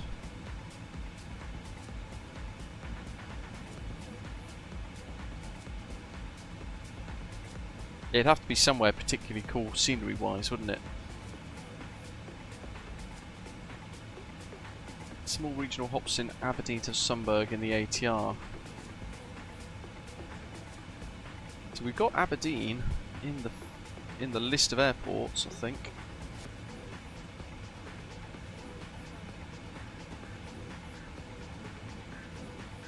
Oh no, we got Inverness. Oh, and Aberdeen actually.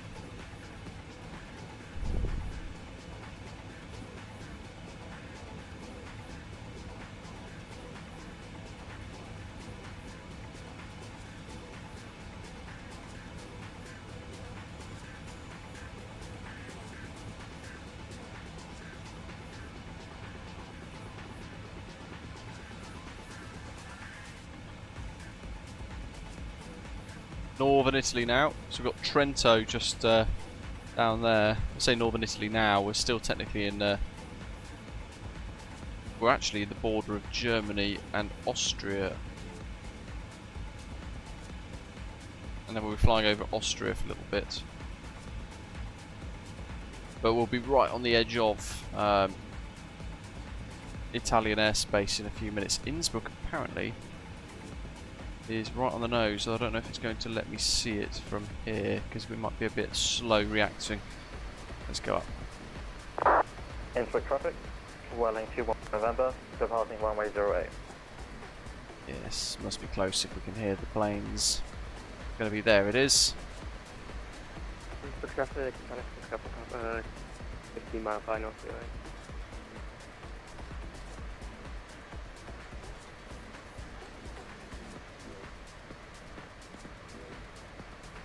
Yeah, see, I'm not a fan of business flying that much. Yeah, and I should do more of it. But I really like the airliners, and I think that's what kind of hooks me up.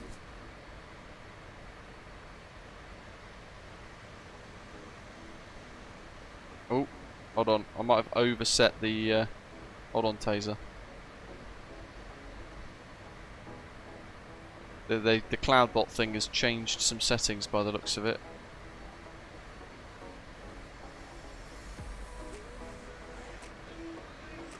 Welling 21 November, 3000. Yes, I'll hopefully be looking at the flight FX 750 soon, actually.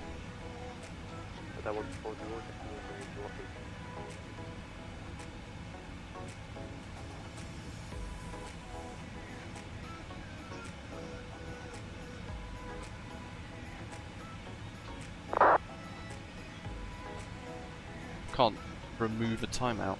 How stupid.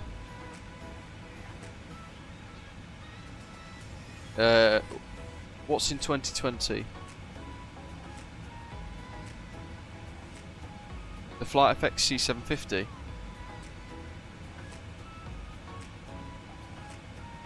Is it not able to be done in... Oh no.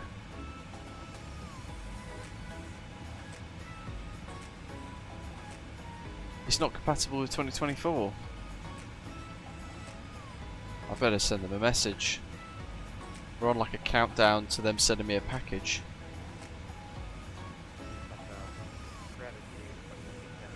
Oh no, hold on. Yes, it will be 2020 and 2024. I've been told there. Lovely. I've just checked that message.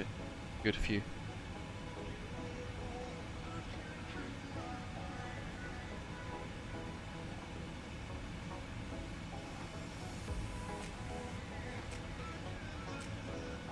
Yeah, the ATR is a little bit buggy still, unfortunately.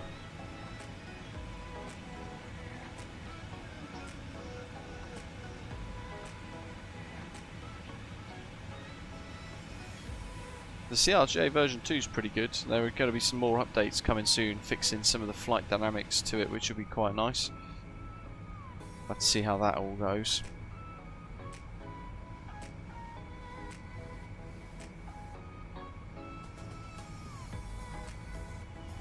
And I like the lack of auto throttle on the CRJ. Makes you just be a bit more involved when you're flying along.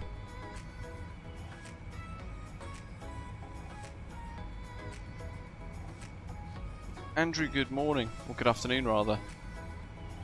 Always wanted to go to Innsbruck in real life. They've got a huge indoor and outdoor climbing gym. And the slopes, if you like skiing.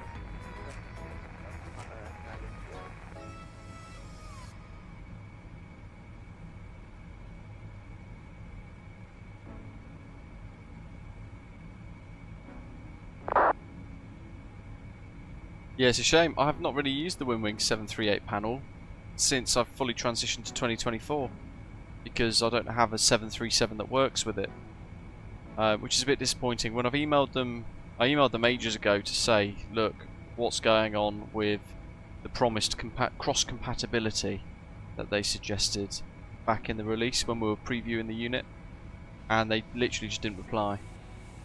So I don't know what the crack is with it. I would like to have seen it support the 777 as well with an update.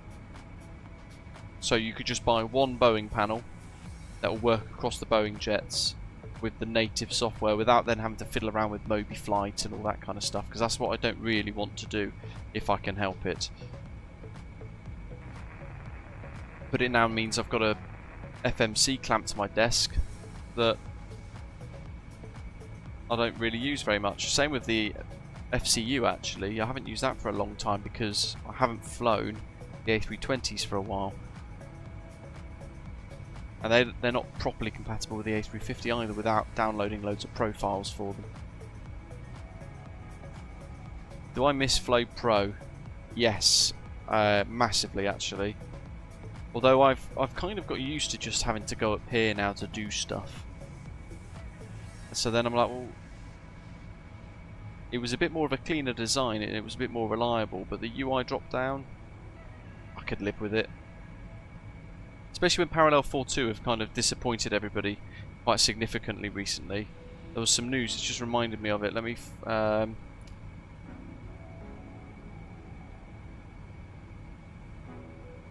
I've got to try and find some news. There we go. They've just paused development on bringing immersion packs and SimFX to Microsoft Flight Simulator 2024. Quote, based on technical limitations of the simulator, they said.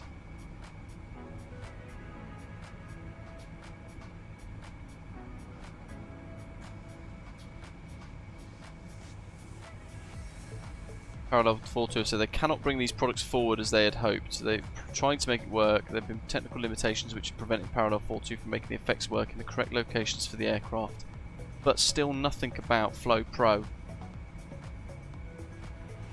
It says that it's worth noting that Chase Plane and Flow are not affected by this, and Microsoft Flight Simulator 2024 compatible and native builds are still being actively developed for the platform. It's just taking so long.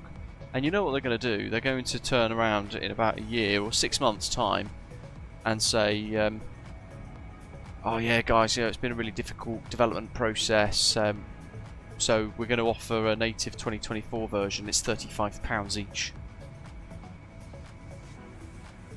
And I can see it already. I don't imagine it's going to be a free one. And also Parallel 4.2 I've seen recently have started randomly working on add-ons for Euro Truck Simulator or whatever it's called.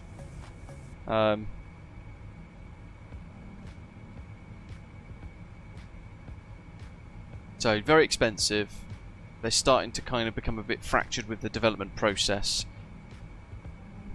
Yeah, they always said it would be a paid update, but I think we were thinking because of all the promises back in 2024's release.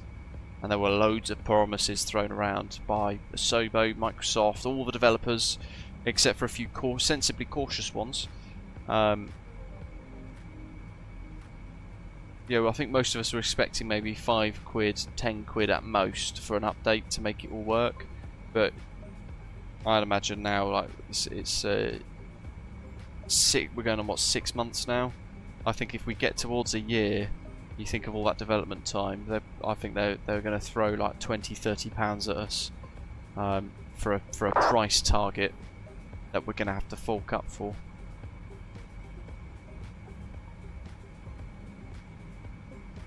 David says they have to say the longer that Flow isn't there in his sim, the less I miss it. Yeah, same.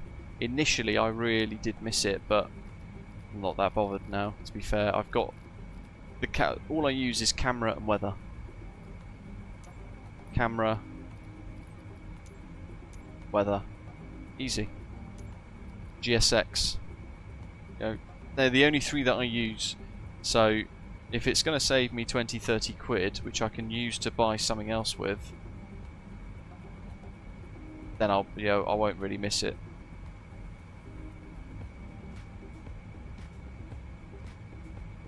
Yeah, I do want to have something like Chase Plane in Microsoft Flight Simulator 2024. I was disappointed when that only got released for 2020, to be honest. Andrew says, Luke, what is the latest on the Honeycomb Company? I managed to find a new open box Bravo throttle quadrant which I ended up modifying. Oh yeah, I think I saw your message actually the other day, but I've been really busy, so I think I may have forgot to reply. You're doing like custom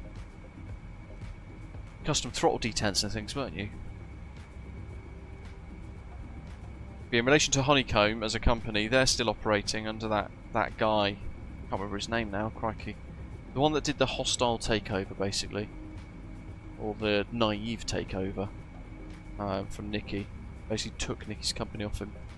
/ Nicky signed it over without realising. We'll never know the truth. It's somewhere in the middle usually. But Nicky Repenning has now created a new company. But again, I can't remember. There was a thing on Threshold. Let me have a little look. Aircraft, scenery, other.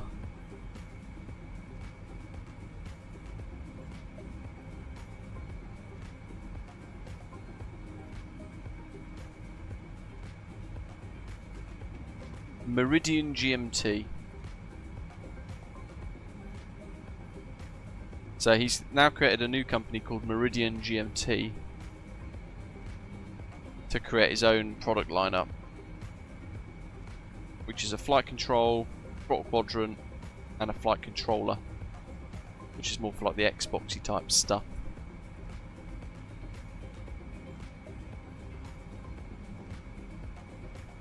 But they're all effectively the same designs from the Honeycomb kits, but massively tweaked.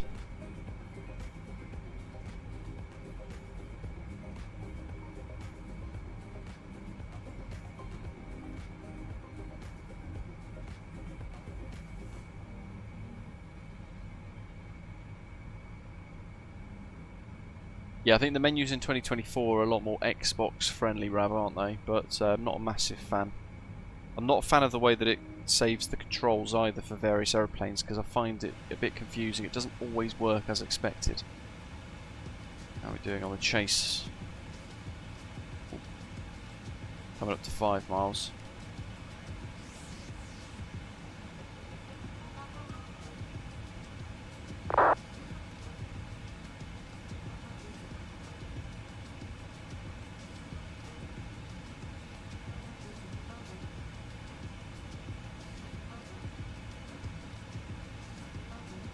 I mean, it's taken us like 400 nautical miles or something crazy to get within 5 miles range of Ian's. It's probably going to take us another 200-300 miles to get past.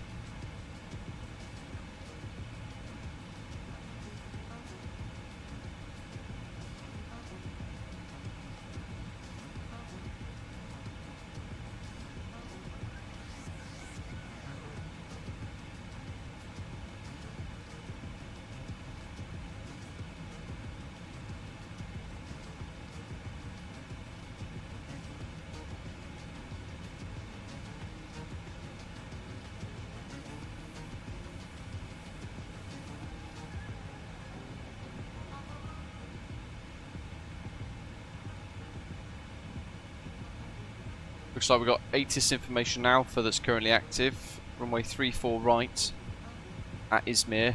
Winds variable at 2 knots. Transition levels flight level 115. Crikey.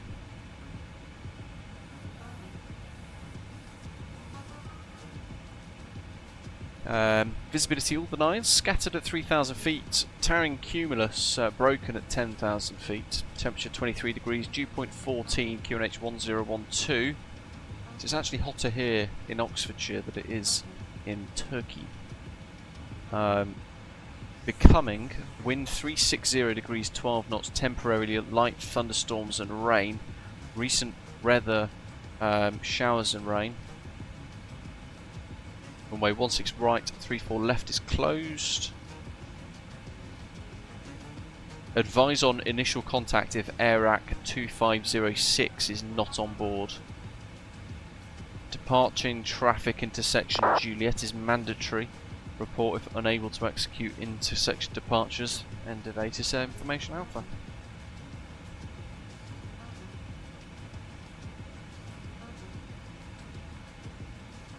To be fair, Rab, you do get used to it.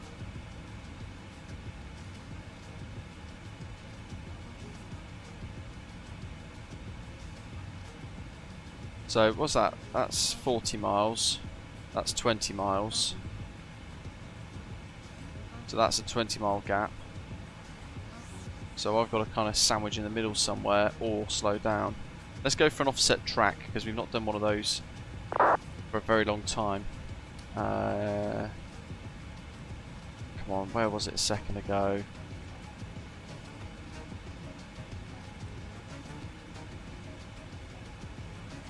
Route, there we go. One right. If I remember rightly, valid entry, right one.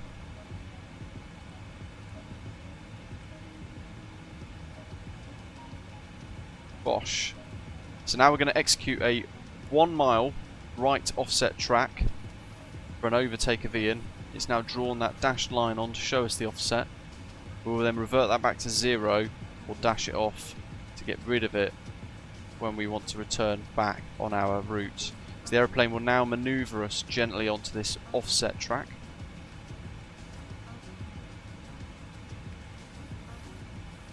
And that'll allow us to overtake Ian. And what I'll do is I'll speed up to 8.5 just to help get past a bit quicker. No, Ian, you're alright, matey.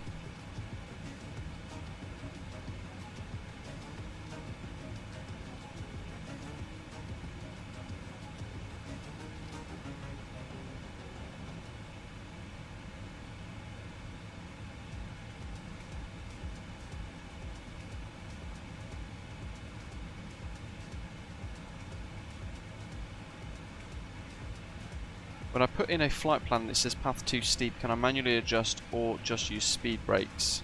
You can do either. You can manually adjust if you wish. Let's go to back 8.6 and get the right onto the old clackers. So I was thinking the same, Ian.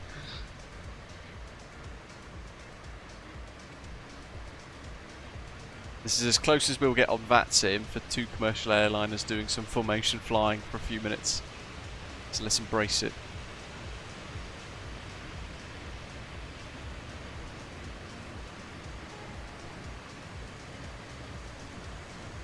Wesley says, unfortunately, unlike 2021, Luke, the majority, I would say, of 90% VATSIM pilots probably don't understand what an offset is. Well, we can only try and explain. Traffic like that, 856 is now running up departing runway 12.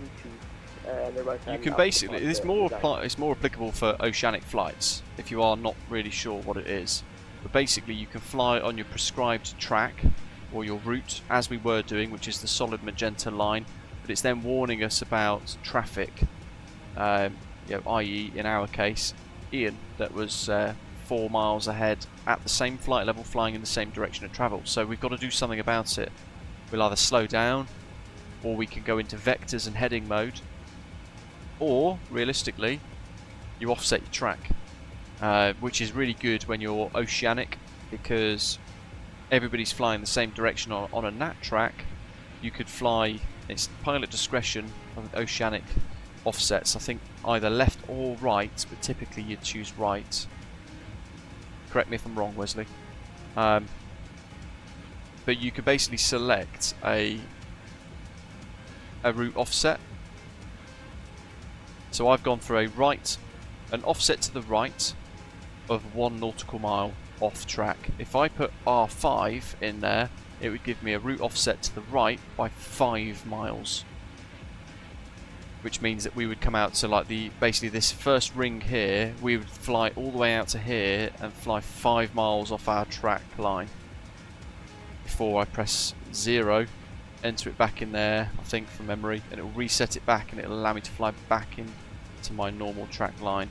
The only issue now though is I don't have an indication to see where Ian is, because the TCAS has cleared the box.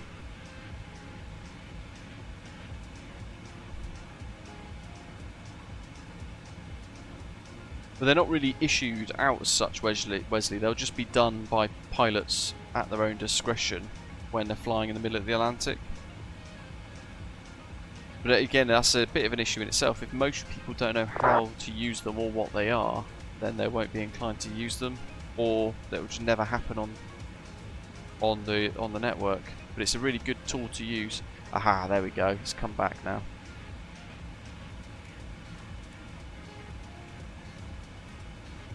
Oh, fair enough, Ian. So, that was our original track line. So we would now be about 3 odd miles away. So he is over there. There he is. Ta-da! Same altitude. Flying a little bit slower on the same route at the same time. So we've just offset by 1 nautical mile. Zippy says these functions, like offset tracks, are almost never issued because I think 90% of controllers believe pilots don't know how to use these functions or the aircraft isn't capable.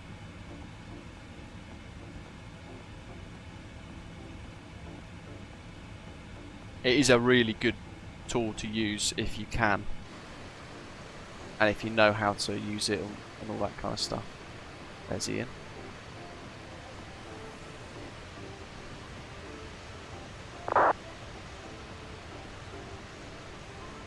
Get a bit closer, just get the drone camera in somewhat of a ready position. I could go even closer. I wonder if I could do 0.5. 1's close enough, isn't it? I don't want to risk breaking the plane.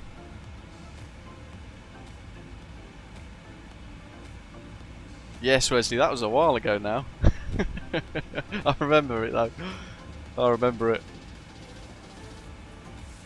David says, I hate to say it, but the amount of pilots that can't follow a vector SID out of Vancouver doesn't really engender a high level of competency. There is that. Hopefully little things like this will just help improve it a little bit. Make a few more people aware of it. And then use it if it's a feature.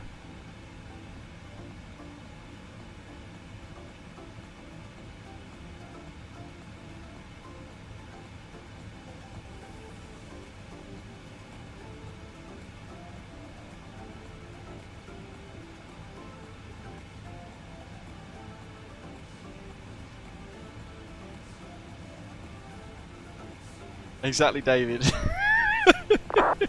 It's fly runway heading. That's what makes it so bad.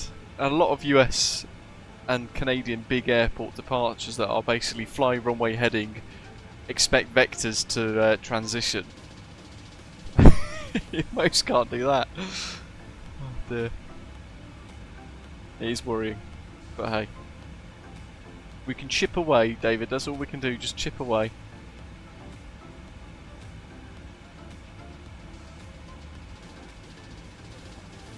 Wesley says, I promise you, controllers from 2021 and 2022 are still issuing offsets for major events to alleviate traffic. Now everyone just flies willy-nilly, and they turn every 30 seconds after a heading. Yeah, see, this offset stuff in the PMDG products are superb, right? Because we're now hitting waypoint Darza. But the aeroplane knows that, and it also knows we're still flying this offset track by 1 mile to the right of our actual intended flight path, which is the solid magenta line there. This dashed offset line, though, has calculated a 1 mile fix at Darza and has then computed the turn to maintain that 1 mile right of track request that we've made in the computer as we cross this waypoint. So it's going to now execute the turn at Darza by a few degrees, by 10 degrees or so, as you can see here.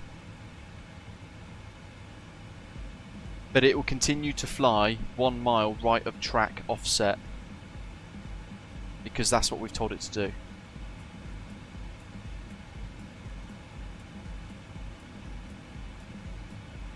But this is where the computer's got to be really dynamic. It's recalculating itself all the time, but this is where PMDG really excel, because they get this stuff absolutely smashed to a T, really nicely executed.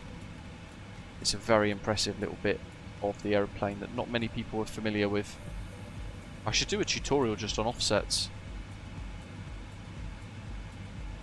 just to drive the point. So you notice there, it's not allowed us to go inside of the offset track, it's allowed us to drift slightly out of the track. So we've gone a bit more to the right, so the aeroplane doesn't cut the corner, because we're asking it to do an offset track probably in this scenario, and like in most, because we're working on an overtake of an aircraft. And then it would just gently get us back 1 mile track right. of our intended line. And we're now coming up to 2.5 miles from Ian.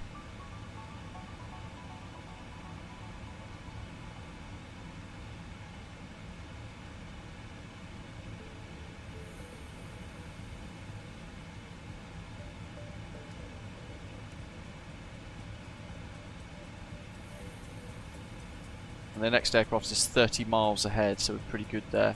Now when I overtake, I'm not just going to cut straight back in again, because I'll cut in front of Ian. So this is the other thing, when you come out to leaving an offset track, you kind of need to make use of different modes of the nav display. So we've got a 10 mile marker there, a little line, and another little line there. Effectively, when Ian is kind of, I don't know, 5 miles behind us, then we could correct back in again, because we won't cut him up.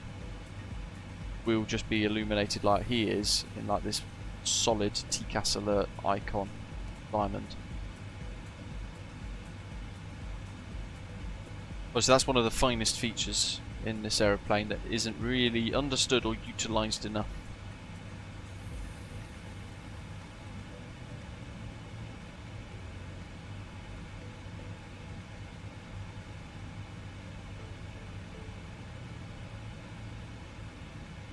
It was interesting for cross the pond arrivals in Vancouver. All pilots were given a visual approach clearance. I think we only had 2 go-arounds all event, and one of those touched down but never slowed.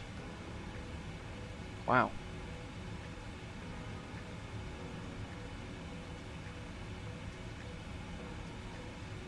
That's pretty good. I mean, that in itself is a bit of a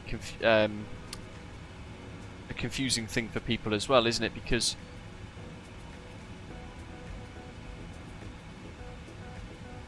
from what I understand, if you're given a visual approach instruction on VATSIM, typically in the States or in Canada you'll get it more, but you're still supposed to fly the instrument approach, but you can fly it visually, and you can turn the autopilot off if you want to as well, but you still have to fly the prescribed approach for the runway, whether it be an ILS or whatever it might be, because you've got to have the fail-safes there. That might be pilot, or it might be airline policy, I don't know, but that's how I understand it. David, you'll know more from a controller point of view, but you want to set up for example, an ILS, so you've got all your instruments showing properly, and you can fly it visually, but you can look down and have reference to, for example, your ILS localizer guidance on your primary flight display and all that sort of stuff.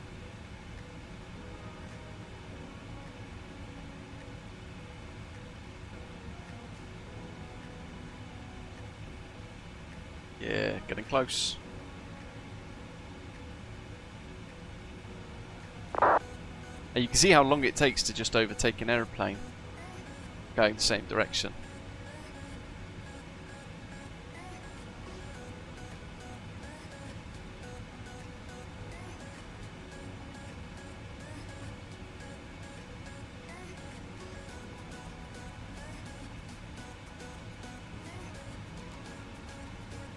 To be fair, Kimi Räikkönen fan, I think there's an element of, there's truth in that, because when I was flying for TUI, we flew empty outbound to from Bristol to the Dominican Republic. I've told this story before, but I remember it vividly. Flew out empty sector outbound. It was the end of the summer season at Bristol for TUI. We were going empty to transport some of the very last holiday passengers home from the Dominican Republic at the end of the summer season. And as we flew into the Dominican Republic, the pilots, I was in the flight deck for it on the jump seat in a 777-300. The pilots were given a visual approach, and they were both ex-Royal Navy or Royal Air Force, I forget which. I think they were Royal Navy. And I remember they went to like the minimum safe altitude. We went buzzing in over the coastline, over like a forest, and they just flew like this continuous banked turn, rolled out wings level at about a mile to touchdown, configuring the aeroplane all the way, and then we touched down, and it was the most incredible approach I've ever done in a commercial aircraft.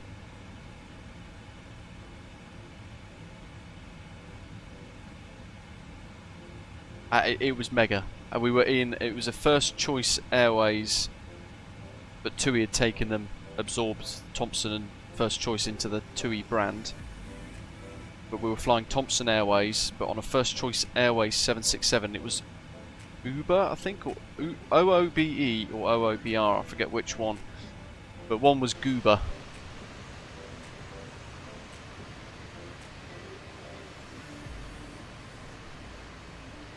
But that was one of the most insane experiences of my life. Of all the flights I've done as crew. Get some screenshots.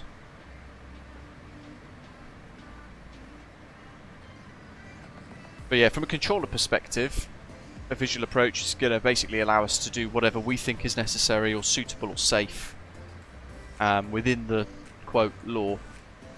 But most people in the real world would configure for like an ILS approach or an RNAV approach and then just hand fly it. Or they would just configure for the ILS and just fly the ILS anyway and let the autopilot do it all. No, it was OOB.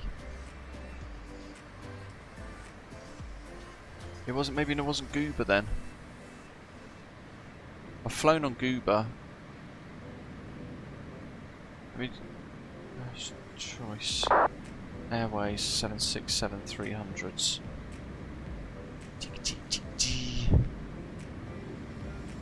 Maybe it's going to give me the fleet list. They only had 8. Can't be that many. Fleet details, here we go.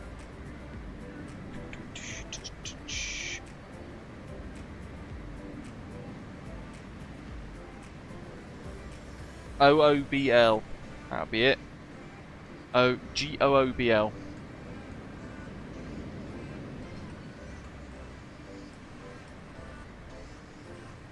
Yeah, Goober was the 7.5.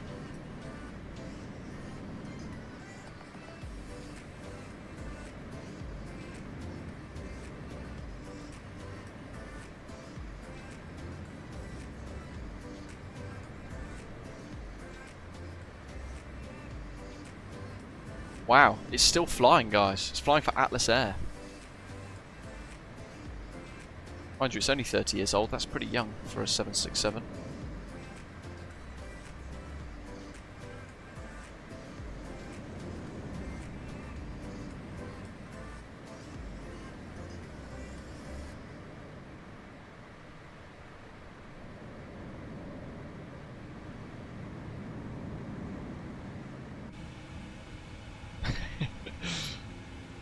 I'm just getting loads of screenshots at the minute. We got this one. That'll be the next one.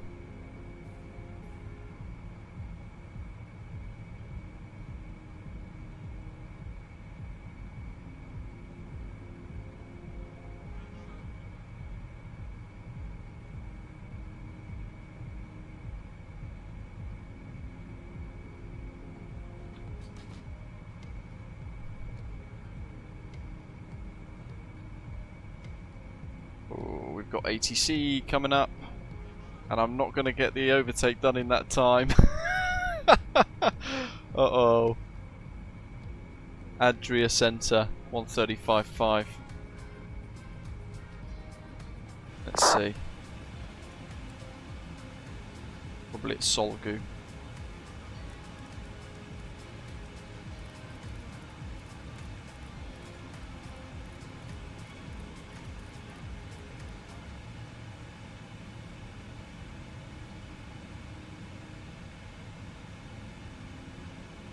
Still got a bit of time.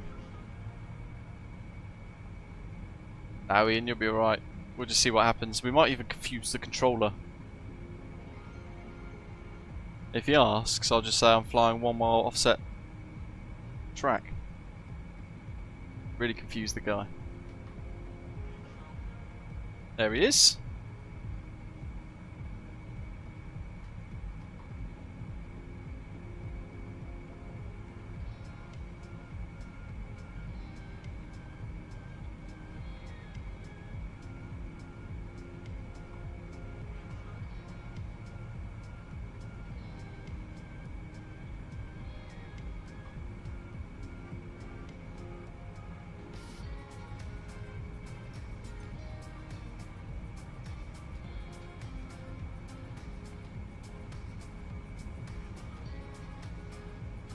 777-200 freighter. Awesome jet.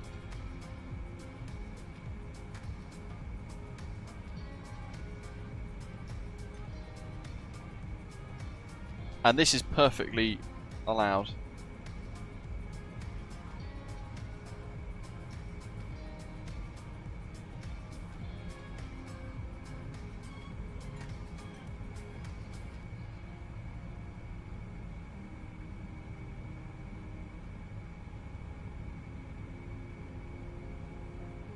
Can the triple do... Oh, look at that! It's a merge turn. Can the triple do 430? Good question. I think it can. I think it depends on the engines, actually.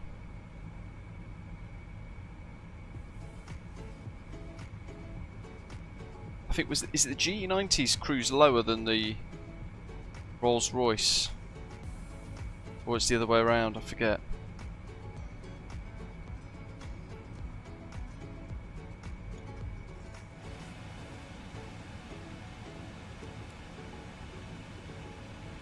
Tell you what, it's doing a bloody good job of this offset track though, isn't it?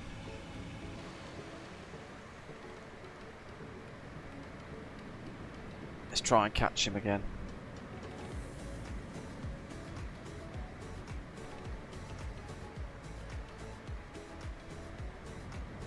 Yeah, we can definitely go to 43, but hey, we'll see if the controller knows what an offset track is, shall we?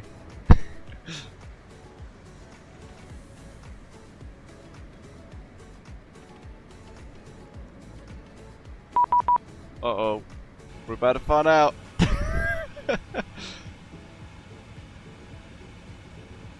One of you should descend to 390. I'll go down.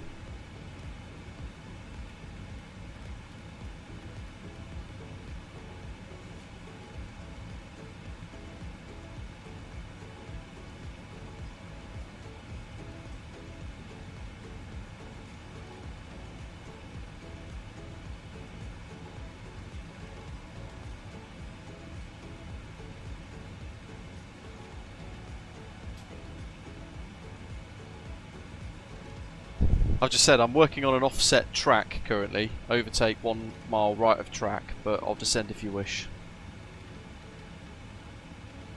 Maybe he thinks I'm just on heading mode. Minimum separation is 5 nautical miles, so yes, he's an angle now. 889 radar identified. Flight level 280 unrestricted. Unrestricted level 280, Super 889. I'll go down. In right turn, direct to bar. Super 889. Thank you. Under radar, hello. I should have gone offset 5 mile right just to make a point. Level 370 is Nordic 189 radar identified. Pretty sure Oceanic you could do 1 nautical mile. Unless it's been a long time. I'd need to reread it. We've got some cool screenshots anyway.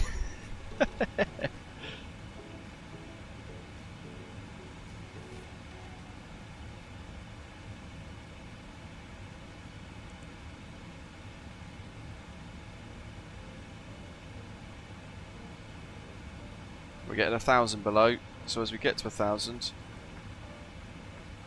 now we'll then go correct back into 1,000 to come off the route offset, because then we know we've got separation from Ian enough. Well, you didn't say that, Wesley, if you knew. There he is.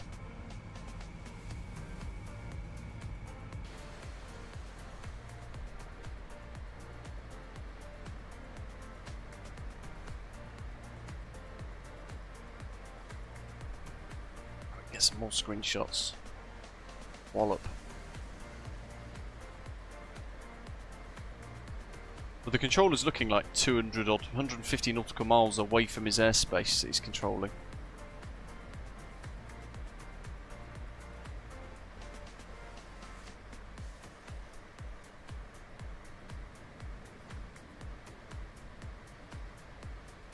There we go.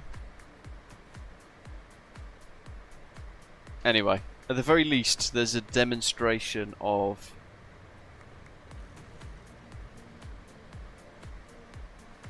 offset tracks. Even if we were a little bit loose, a bit maverick with it.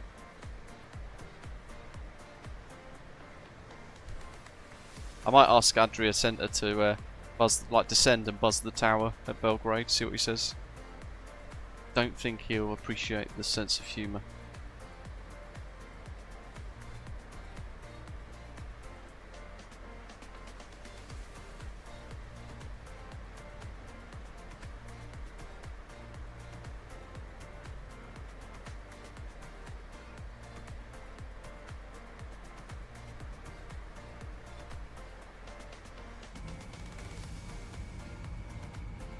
Anyway, he can't moan because we've descended to 390 now.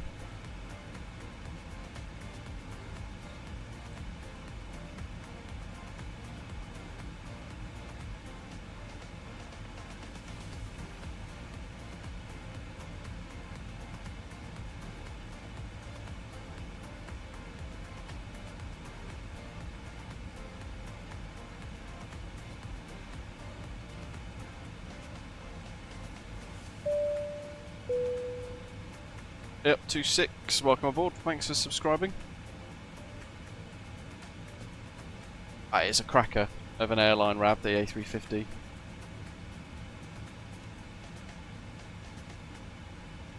Oslud, I think, is where this guy's airspace begins.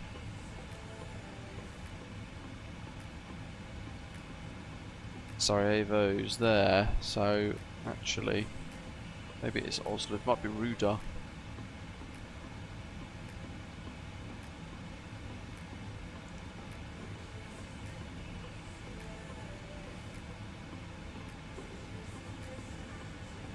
David, have a good one, mate. Enjoy the weather while it lasts.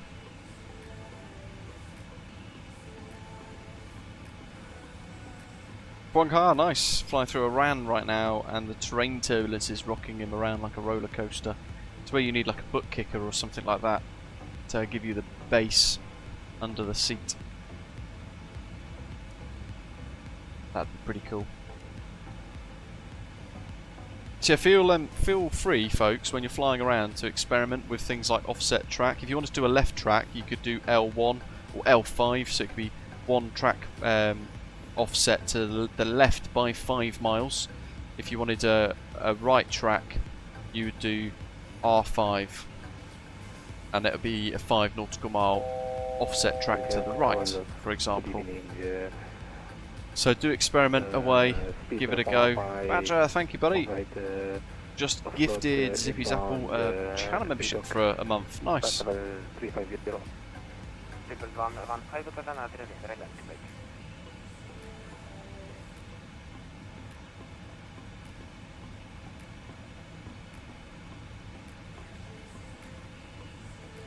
Oh, I bet, Rab, that'd be absolutely mega to fly for a positioning sector. Turkish Star Mike Golf Lubran, Nadia Radar Identified.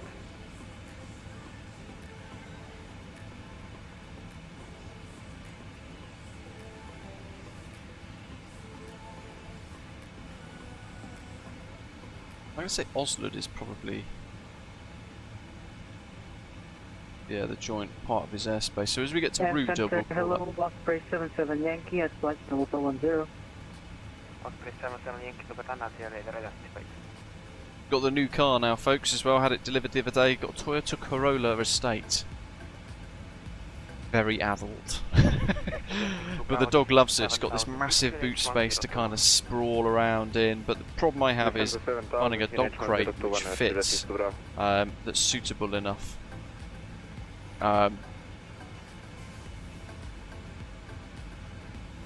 There's one by DT Boxes, which is an Irish company, but it's got this big lip and some small doors, whereas I want kind of bigger doors and less of a lip for her to get in and out of. They don't do, like they did on the Kia that I had, like a big metal dog guard for the divider between the passenger cabin, the rear seats and the boot. They've just got, the Corolla's got this inbuilt, it's very clever, it's like an inbuilt pull-up mesh divider. But yeah, my dog being my dog, she's already pushed it to the side and like booped her head through a gap that she's made. So, and it will just retract back in again, which will be quite easy to do. There's no damage or anything like that. But I think if she had a crate, it would just be a bit safer because the boot is a lot bigger in this new car. So I just want to make sure she's more secure. But this other company, TransCanine, won't give me the actual dimensions of their crates. I've asked them for the actual box drawings to understand precisely how it may or may not fit in my car, because there's one from them that I really want to order. But they can't seem to, or don't want to send me it. But I'll tell you what, I drove it again today to take Indy to the pet shop with the missus. It's night and day compared to the Kia. It's so much better. It's smoother, more fuel efficient, more tech, a lot more stable on the road, drives a lot better.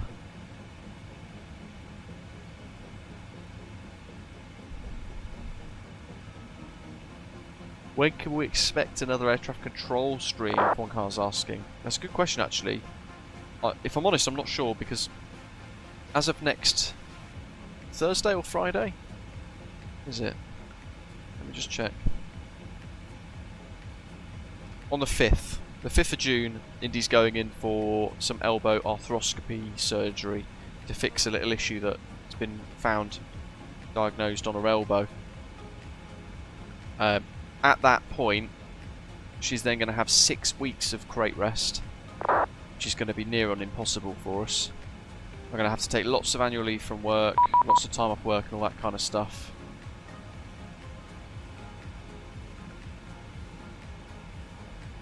Let's speak to this guy. Very serious man. Adria Radar, good afternoon. Osprey 165 Heavy, flight level 390 inbound Oslud. Osprey 165, Adria Radar identified, clear direct to D-Sor. Clear direct Dissor, Osprey 165.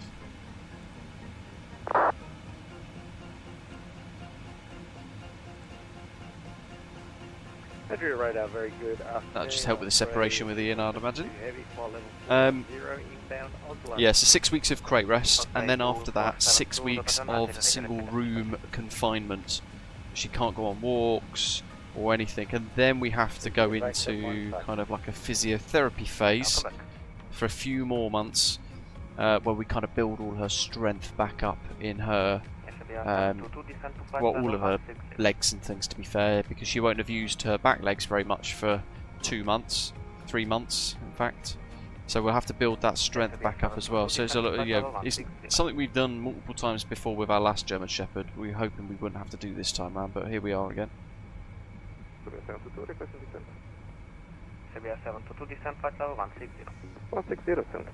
But then that will be, touch wood, it, because they haven't found anything else on the MRIs affecting her elbows and things. We didn't get her hips scanned. Probably a good thing, but she's pretty strong on those hips. So. But it does then mean that I'm going to find it very difficult to find time to do air traffic controller streams, video content, all that sort of thing. So in effect I'll be reliant on the missus being off on a Saturday and a Sunday, and me using one of those days to try and get some content sorted out, whether it be live streams or video content pre-recorded for the week. And then the other day spend a bit of time with her, give her a hand with the dog and all that kind of stuff as well.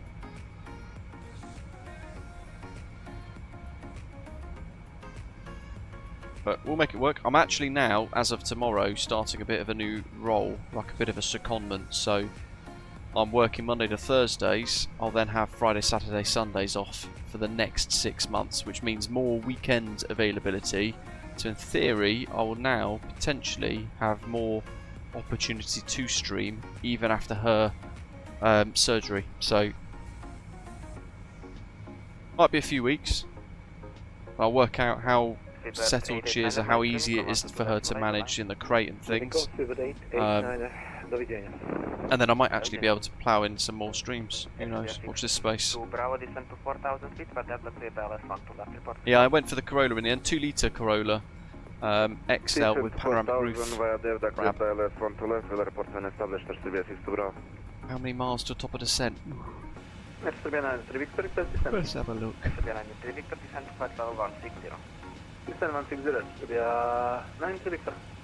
FS2024, monitoring command 28, do słyszenia, przyjemno. 28, trzeba się chwala, ciao.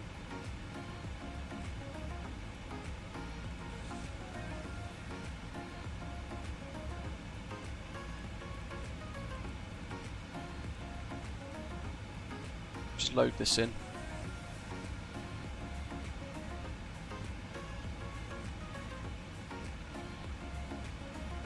Yeah, I'm not actually sure.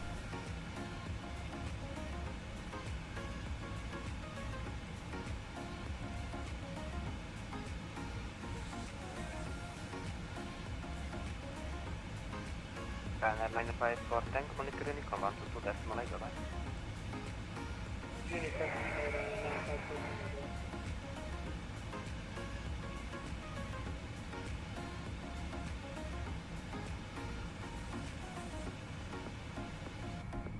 Yeah, the heads-up display is pretty cool, Rab, in it. But what's weird, I want to know what technology they use for the key, because in the Kia, I had wireless key fob, and I then wanted to... I put it in a Faraday bag because of the big thing in the UK, and it's a big issue elsewhere as well, but there's a big thing in the UK about relay theft, where thieves will use like a digital device against your house, like your door or a window, to pick up the signal from the key. The relay device then pings it to this scumbag's mate stood by the car, who's got another one of those devices, which then tricks the car into thinking the key is next to it, and then they can get in, start it, drive it off. So I had my Kia key in a Faraday bag. Now what's weird is today I forgot to take my key out of the Faraday bag for my Toyota, went up to my car and unlocked it, and it actually unlocked the car. And I don't know why. I don't know if it recognised the Bluetooth connection of my phone and gone, oh yeah, it's Luke, let's unlock it, which is a worry, or if the signal that they use in the key uses a different technology and or is so powerful that it actually can work out of the Faraday bag. So I might have to put the key in a Faraday bag and put that Faraday bag in another Faraday bag to see if that stops it.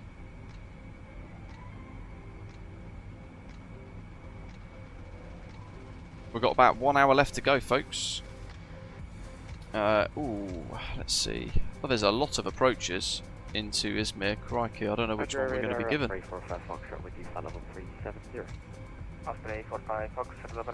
Yeah, so what I might do is go old school, Rab, and I might buy a good old steering wheel lock.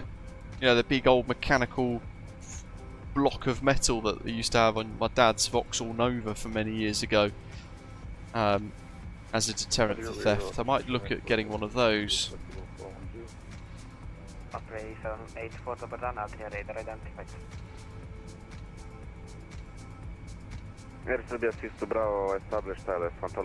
This very simple device. I don't know how it works.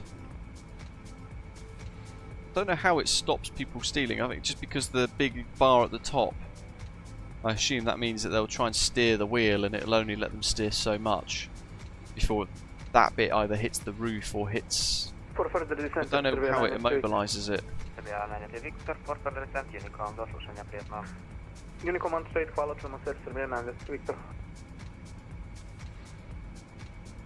That's it, Chris Packett. Yeah, the Hiluxes are very in favour at the minute. Yeah, but how does it mechanically stop it? Because it will still, if the steering wheel lock is disengaged, it will still allow some movement, won't it? It just needs the thing at the top here, which says Elite on the top left. As they rotate left, it will just bang against something, won't it? And then get stuck so they can't steer it, or...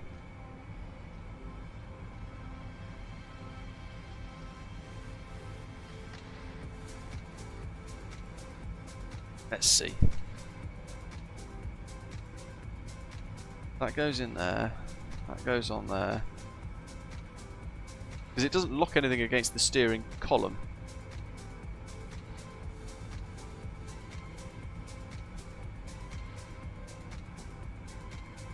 So I then need to look at it and go, right, okay, well, what's the measurement of it to see if the dimensions there will mean that the car gets protected or not. But it might actually be that you just go to those old school ways of securing your car again. Because they can upgrade the tech all they like, but if there's a mechanical device being used, perfect. Kia's a massive Fwangha, so Kia's at the minute, there's one reason why I'm happy to get rid of my Sportage.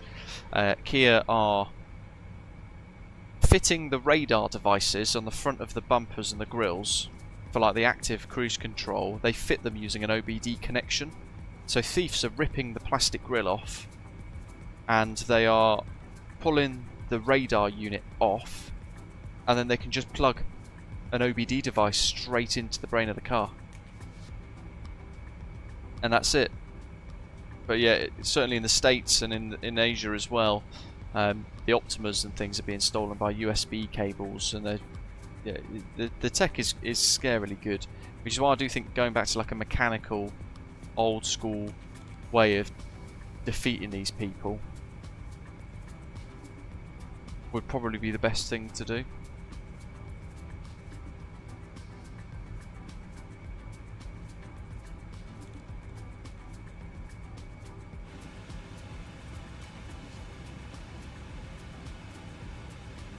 Crikey, we're catching up on him pretty quick as well. What are we? 501 ground speed.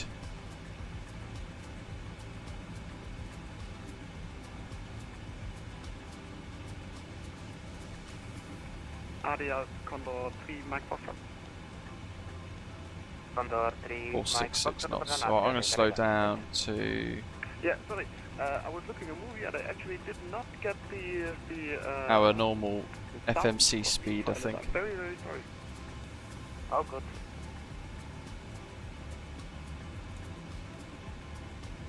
Adria Radar, good evening, Lufthansa 6 Romeo Kilo, passing flight level 333 for flight level 360, Inbuilds TK. What's your Mach number, Ian? Oh my goodness, I think we've got full ATC online, folks, now for the way in. We've got Atheni radar now online.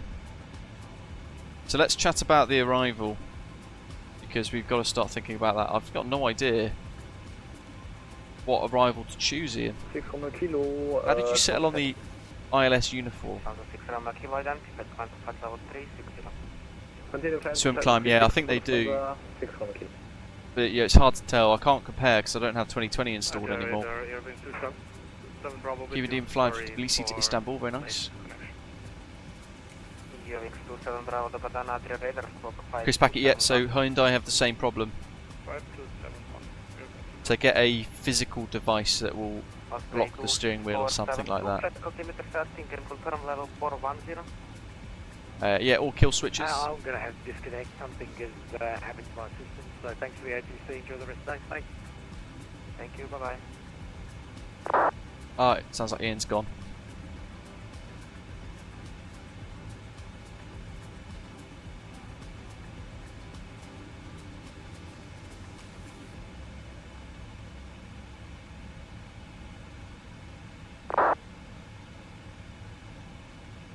Let's see. Right. Crikey, Riley. 3-4 right.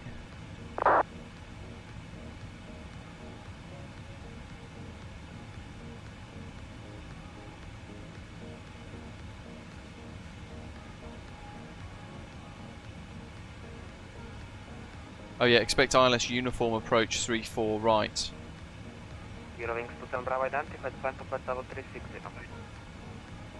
Ian, yes.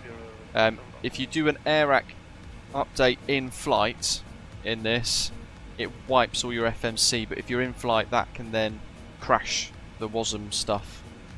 So you can only do that on the ground. So yeah, you need the latest AIRAC for ILS uniform, I would imagine then. So let's have a little look. ILS uniform, 3-4 right. And we want FOFUD transition over the water. And the Rixo 1 Golf arrival. Execute. So that should have us coming through Rixo. Have a very good day. So yeah, the engine overhaul's definitely needed on the Fiestas with the eco boosts. I didn't realise they basically detonate somewhere between 80 and 100,000 miles, and basically Ford are lying to everybody about it. Rixo 1 Golf, so brings us in from Rixo, 133 degrees to Bravo Juliet, 561. Working in towards the Ismir VOR here. Bravo Juliet 567 at 9,000 feet, getting quite tight to the airfield actually there. Look, there's the airfield. And this will all get quite narrow because that's Samos, and that is the red line that I've just drawn. This is Greece. Greece. And Turkey. Runner 858 kilo monitoring command to plate. What's the decimal? Oh, perfect. That's Zato, yeah. What's the decimal 8? Yeah, the eco boosters are shockingly bad in all Fords, so don't buy a Ford with an eco boost, which is all of them, so basically don't buy a Ford. Flight level 350 inbound beta. The wet belts are failing on them. Ford reckons they will get 150,000 miles out of them before they need replacement. Most people are finding that 70 to 85,000 miles, the wet belts are disintegrating, and then the engines are basically blowing up and failing on them, and then they need an entire new engine rebuild, a whole new engine, which is more than the value of the car quite often, so they're pretty bad really. And in the US, Ford are replacing and repairing them for free. In the UK and Europe, they are charging the owners at least 50% of the works, and then paying the rest under quote goodwill gesture, which I think is pretty naughty. Just something to bear in mind for those of you looking for new cars. Right, from Ismir going up to BJ 567, then 161 degrees to FOFUD. From FOFUD we'll then turn inbound for the initial approach fix and start to then route in for the ILS. So we'll set ILS uniform 3-4 right. That will then generate the rest and give us this. Jolly good. Well, technically Toyota's a British, my Toyota's a British car, but made by the Japanese, because it's a Toyota, so it's Japanese, but it's actually made in Burniston, I think it is, up north in England, in the UK. So, airport elevation 410, missed approach climb 5,000 on track 341, proceed to BJ 340, which is there, just before the coastline. Then we turn right, proceed to 570, and Zuzlu to hold, which is there. Kalispera Hoagie!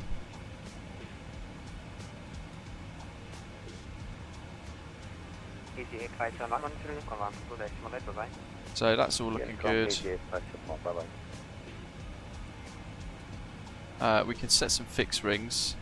So 341 IFNUS is 13. Futsu is at 5.7, 2 miles. So we set a fixed ring for 4 miles and one for 10 today. Runway 34 right.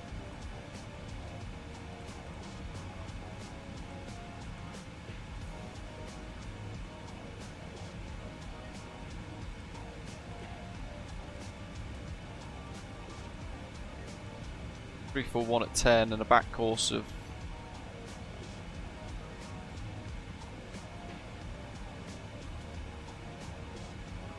161. 4 to get the 4 mile and the 10 mile fixed ring and the extended runway centre lines. Yeah, he did. Sorry about that, matey. That's a horrible little bug that's hit you there. Have a good night. Thanks for flying along. Good length of runway, 3,240 metres here at Ismir. We've got a high-speed exit at Mike most of the way down towards the bottom, but nothing else really except for Lima there. Realistically, we'll roll off to Mike. 3-4 left is closed, so we should in theory be able to just carry on past that onto Foxtrot and then into the apron. We've got 1 parking bay for heavies, that's stand 4-2, so we'll hope for that at the international terminal.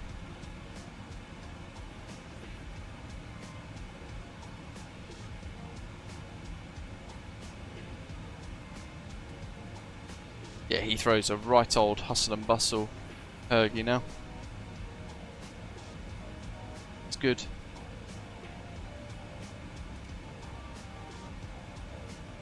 So that's all set. We need to set radar, hello, easy 906 minimums. Level 35, we've just passed over the Mike Oscar Juliet Viola. Easy 906 Mike Lima, double down, right now.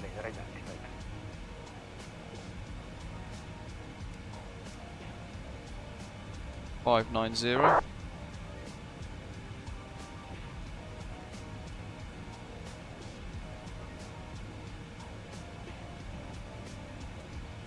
Yeah, swim and climb. I do need to sort something out. There is a new VTBI scenery banderite by Venom Labs. I need to check that out and fly there at some point in the next few weeks. Mike Golf, Manfred Unicom.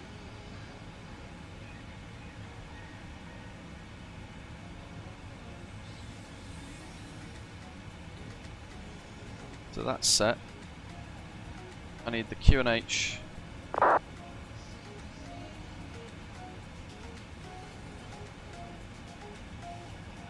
Interestingly, that says runway 16. Intercom, Turkish 7 Golf, Manchester. Paper 115, contact the team, 129.675. 129.675 for 1012 was it? Yeah, QNH 1012. That's set, ready to go. Still got quite a bit of time for top of descent though, so we can just relax in for a bit more. We've got Athena 129675.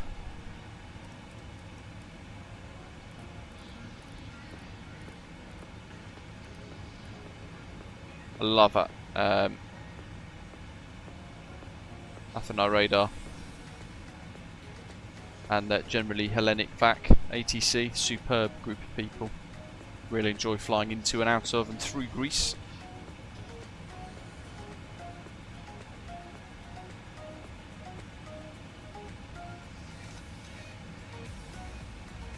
I wonder if we're going to get a runway switch then prior to arrival. The winds have shifted to 040 at 7. There is still time for that, so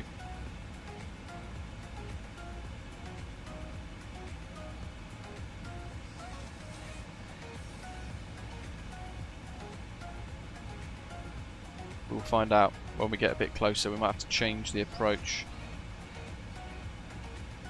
I'm going to have a little look though at the charts just to kind of prep myself.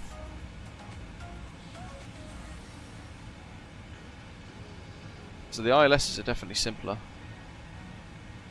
The whole star will have to change, that's the problem, so we'll have to go to vectors. James, yeah, bike's doing well, matey, thank you.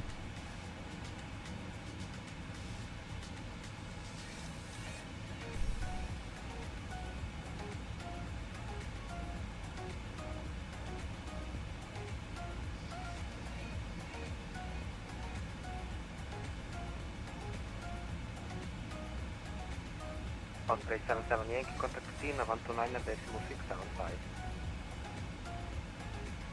129.675, thanks for the ATC, Osprey 77 Yankee. It's lovely down here, Rab. 23 degrees, sunshine, can hear the dog barking away in the garden and playing in a paddling pool, which she absolutely loves. She'd spend all day in there if she could. No, we don't need that on yet.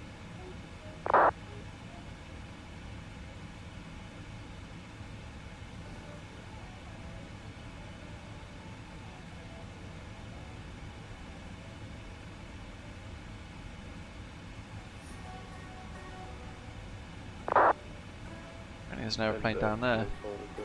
Look how good those clouds look. Enter 74 Golf Kilo 10 minutes of calling back.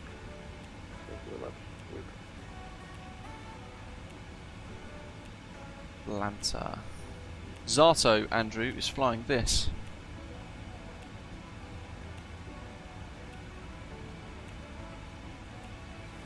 No, that's not it. Too many aeroplanes all overlaying each other.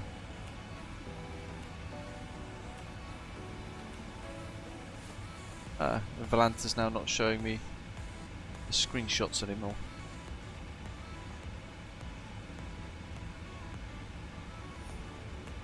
That's strange. Radar, good evening. Subsequent Canadian 79955, flight level 350 inbound Kilo. Canadian 79955, dobro večer, radar identified.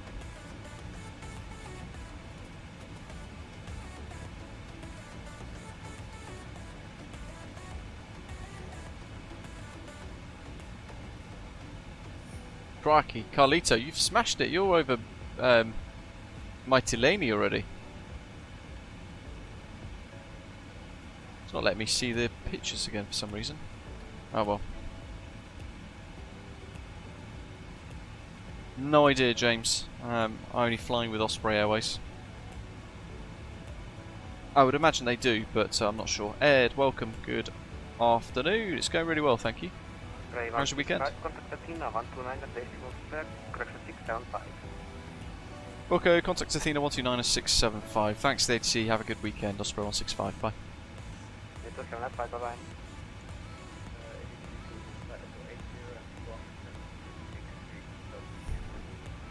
Number 34 Zulu recontact. Number 35 Hotel, clear their approach runway 04 right, descend according to profile. Oh yeah, that's really weird.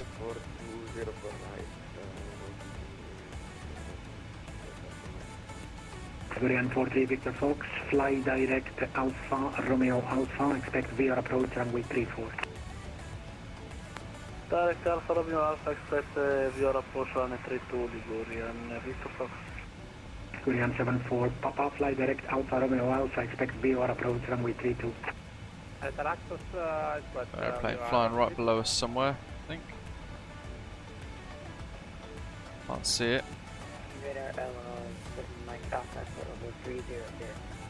Hello, 7 Mike Alpha, Fina, hello, identified. Buonasera. Hello, Adrian. 31 Papa Juliet, cleared Brussels, runway 27, Apollo 1 Victor, climb the SID level 100. James, yeah, Osprey Airways flies to the States. Got quite a few routes. And free flight allows you to fly anything you want as well, any route you wish, and still log it. 31 Papa Juliet, free taxi. Athena radar, Kalispera, Osprey 165 heavy, flight level 390, passing diesel. Osprey 165 heavy, Athena hello, identified. Athena Yasa, steering 6 uniform Bravo, flight level 350 on 1 Mesta.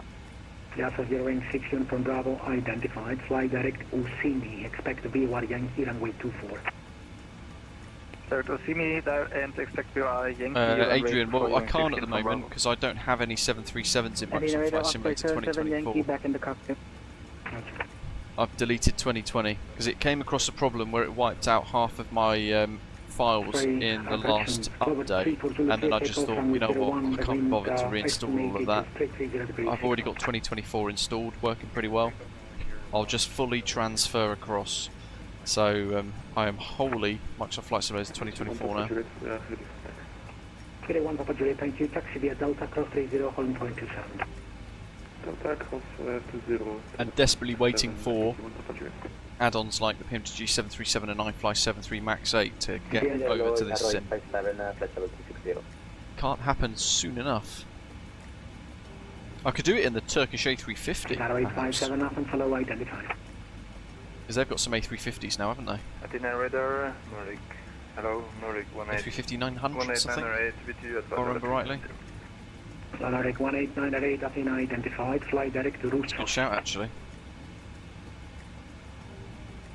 I need to try that ST design, or is it scenery TR design? Istanbul scenery as well. Apparently it's very good. Papa passing flight 4146 and descending 8000 feet. Standard 46 Juliet Papa Athena LO identified. Fly direct to Morix, descent flight level 70. Expect RMP, runway 32.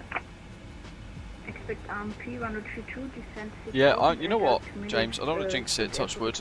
I don't have any problems with 2024. It works pretty well.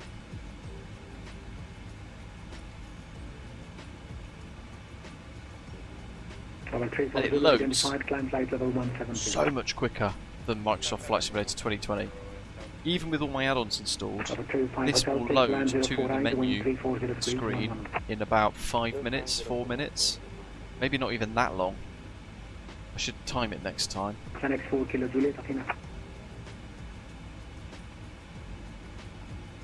Now that in itself makes the experience a bit better straight away.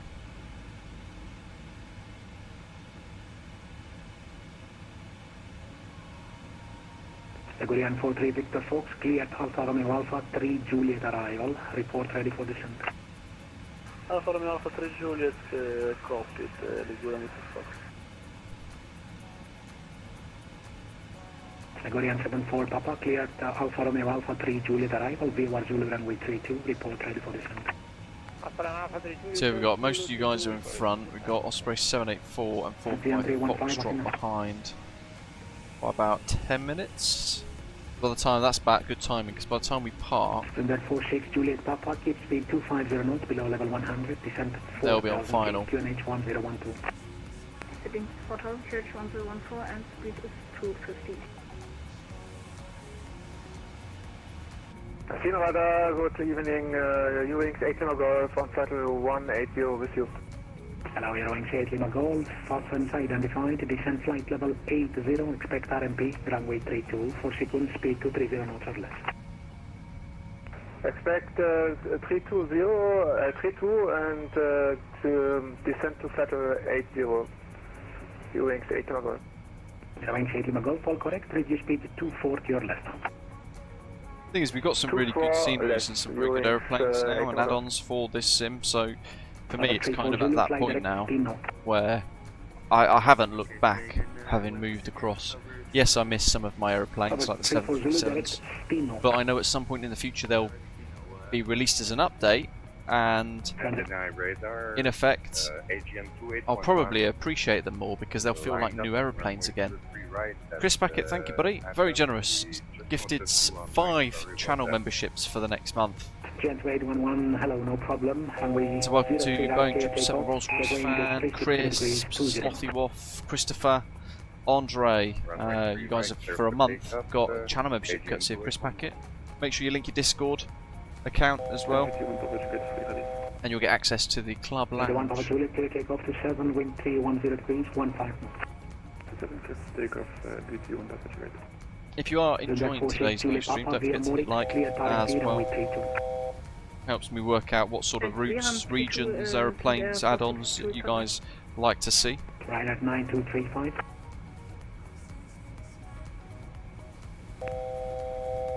Right at 9235, go ahead.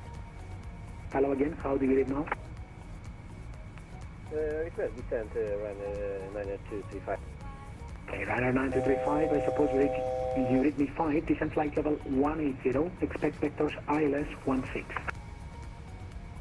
Expect ILS 16, descent 180, Ryder 9235.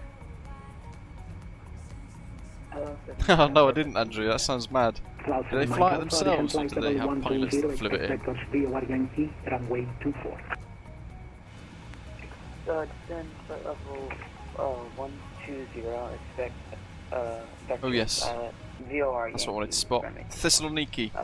I said we were flying past there in a moment. 857, contact Adria 130.550. It is.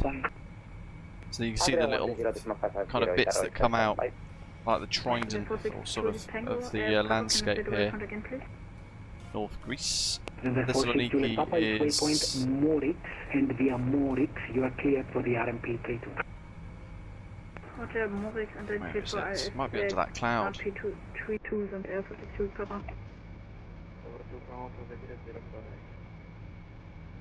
Or behind my wing. Just try it back with the wing, see if we can spot it back here.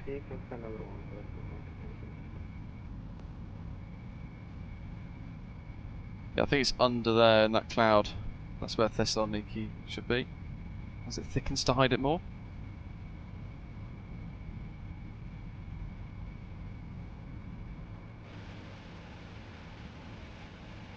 Top of descent. Wait 11 identified, climb VSID, flight level 270.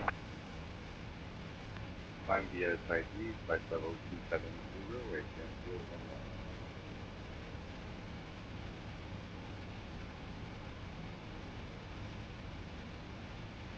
91 Papa Juliet, passing 3,000 feet on the equator of Cape. 81 Papa Juliet, thank you, continuous cleared, climb flight level 180, cancel SID speed restrictions. Update 3 and coming 180 BT on Papa Juliet. We've got Ismir,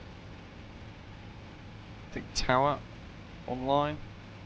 GN2811, flight direct or approach. Lima, Mike Oscar. Flight direct Lima, Mike Oscar.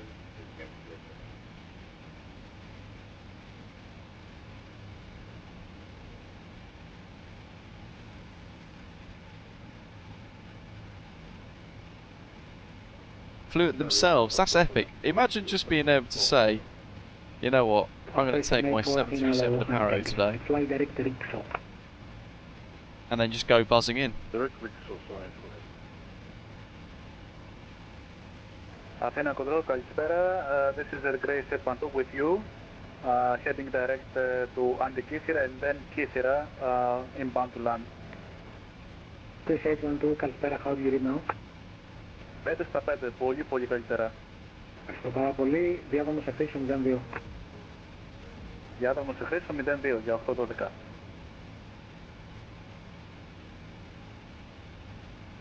Iberian 48 Victor Fox, when ready, descend flight level 120.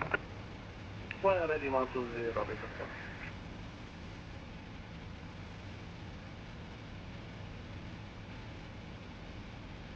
Iran 11.3, quick fuel check.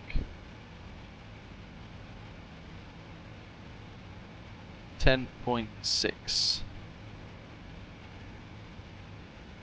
Transavia 1861, advisory 1228, bye-bye. Officer advisory 1228, thank you very much, Transavia 186. So we're 700 340, descend flight level 90, kilos up. Pre or approach runway 04 right. So 17.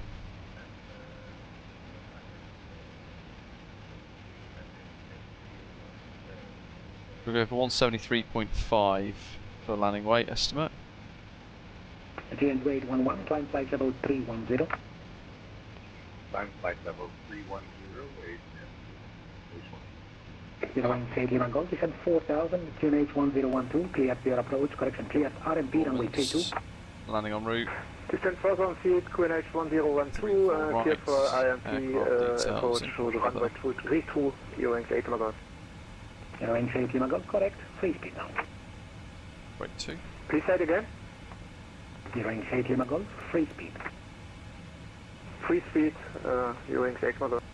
Number 43 Juliet Papa, runway 32, clear to land, 010 degrees, 8 knots. 32, clear to land, and Air for Juliet Papa. Jury 1 Papa Juliet, climb flight level 380. Climbing 380, GT 1 Papa Juliet. CG7 Oh, Mike you know Alpha, what? correction, LL7 Mike Alpha, turn right heading 340 degrees, vectoring VR Yankee, runway 24. It's that bloody playlist. It's got that song that shouldn't be in there, even though I paid for the license. I'm going to have a copyright strike now, you watch. I'm going 1,500 or greater. to have to edit that last bit out of the video. 1,500 feet per minute or greater, Ewing 16 from Bravo. I just, as that song stopped, I thought, you know what? I remember that song from somewhere. And Athena, Eurowing 70 X-ray 350. Runway 70 X-ray, Athena, hello, identified. Fly direct Zorky 1 Quebec, runway 03 left, ILS X-ray. King Charles used to fly until he crashed the BA-146. Jockey 1 Quebec, arrival 0T. Did he actually? That's fantastic. X-ray, Eurowing 70 X-ray. Radar Leo, Eurowing 6 Lima, passing flight level 55 inbound Barnet. Runway 6 Lima, Athena, hello, squawk 6455. Squawk 6455, Eurowing 6 Lima. Fury 1 Papa Juliet, fly direct Dimis. Direct Dimis, station, I have the given project. Category 74 Papa, when ready, descend flight level 120. Ready 120. Radar, hello, Papa, Papa, Lima, flight level 350, overhead Arena. Hello, Easy 96 Mike Lima, Athena, identified. Radar, RJ 571. 88571, hello. Athena, Osprey 45 Foxtrot with you, follow up 370. Osprey 45 Fox, Athena, hello, identified.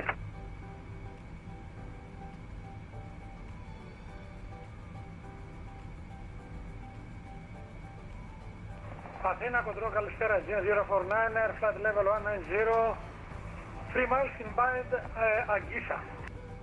Kalspera GM049 identified, climb flight level 310. Clear for the flight level 310, GM049. Number 34 Zulu, descend 4,000 feet, GNH 1016, cleared via approach, runway 048.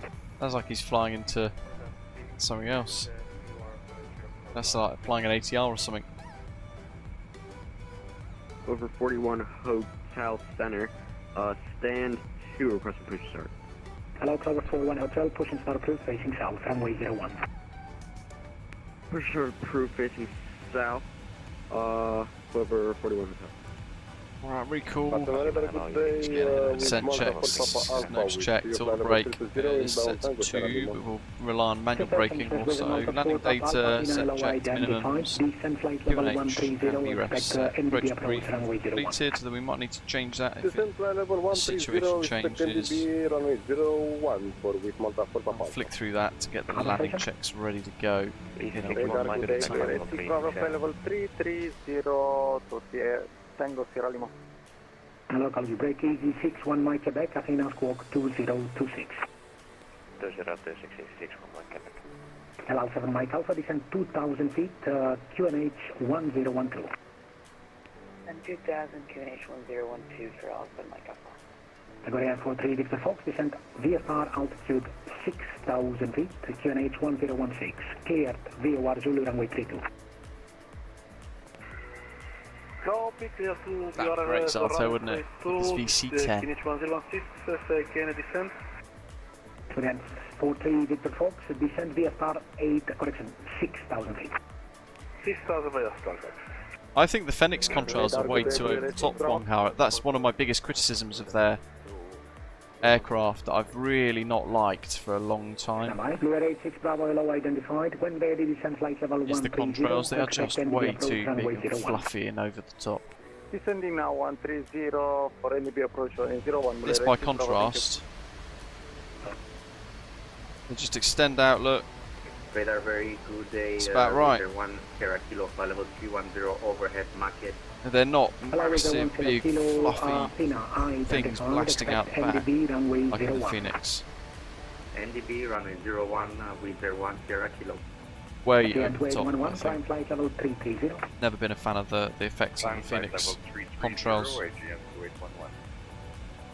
Zero 6 Lima, climb flight level 380. Climb level 380, you're link 6 Lima. Zero 6 Uniform Bravo, define rate, descend flight level 110. Level 110, you're in 16 Uniform Bravo.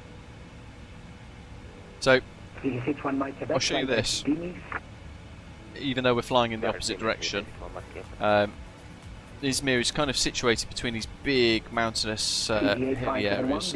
So it's situated within a valley. Maybe it's, yeah, it's on that one as well actually. So we're coming in over this first hill to Foford before turning in. Right, so that's the plan unless it changes again shortly. It looks like we've got a 3-knot tailwind now as well built into And we'll need to factor in. But you know, scenery-wise, the approach is really quite nice. I haven't really looked at version 2 Ismir just yet, but it was one of the first add-ons MM Simulations bought to Microsoft Flight Simulator 2020 years ago. So I'll be interested to see what they've done this time around. We should have big hills on the left, big hills on the right, and then a couple of rivers and things underneath. Squawk 6743. So it'll be quite good. Parent to Alpha 040, flight level 806743, climb by SID, only bit Echo Sierra. Quebec Echo Sierra, read back correct. Und Air 462 is Papa, 1022 is now vacated. Quebec 462 Papa, thank you, continue stand number 8 via Alpha. Information Foxtrots now. 8 via Alpha und Air 462 Papa, have a good day, bye bye. Flight 096 Lima, fly direct Aquina. Currently over Limnos. Great 812, proceed final 02, report final. Copy. Yeah, Mount Fuji, Andrew. One established with RAM 02 for a Grace 812. Ryanair 9235, descent flight level 90. Andrew says he flew the 777-300 into Gimpo last week, cooked the brakes as we did manual braking. Descent flight level 210. What was that me? Speedbird 115, descent flight level 210. Yankee, request descent. Osprey 77 Yankee, descent flight level 210. 210, It was the Speedbird that they were calling. 25 Hotel, Startup is approved, QNH 1016.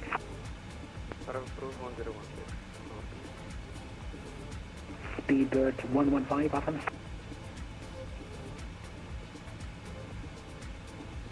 Do we have Speedbird? If you need radar or register, please use one hello with you at best level 340. Hello, call you.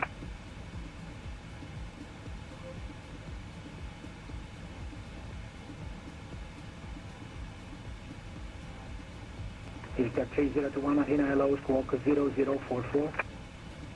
Squawk 0044, get it there 3021. Allow 7 Mike Alpha, turn left heading 270, clear to your Yankee, runway 24. Plus 270, clear 0, Yankee, runway 24 Alpha. He's pretty busy, so I'm going to try and get unless he gives it me in advance descent clearance before we hit top of descent, so we're not chasing the profile down. Descent level 150 with a 1 Sierra Kilo. With a 1 Sierra Kilo, correct. The speed indicator speed 290 knots or less. Number 3 into Scaffold. 290 or less, number 3 with their 1 Sierra Kilo. Over 41 Hotel, ready for taxi, runway 1. Over 41 Hotel, taxi backtrack, line up, runway 01, report ready. Did you repeat for 41 Hotel, sorry? Over 41 Hotel, taxi via Alpha 3, enter, backtrack, line up, runway 01. See there actually on that graph. This bit here is Turkish airspace. On the right hand side of the screen, just starting to come into view. Everything else on the screen is Greek airspace. 016 from Bravo, on rate of descent flight level 80. On rate descent level 80, you're in 16 from Bravo. At the night radar, ATM 2811 would like to continue flying. Agent 811, report final request in cruise flight level. 35 miles top descent. Final cruise 370, AGM 2811. Agent 811, roger, climb flight level 370. Climb flight level 370, AGM 2811, thank you. EGKK contact Menderes approach, frequency 134.2, bye-bye. Approach 134, 1342. Spirit 115, Athena. 1342. GN 049, fly direct Ripley.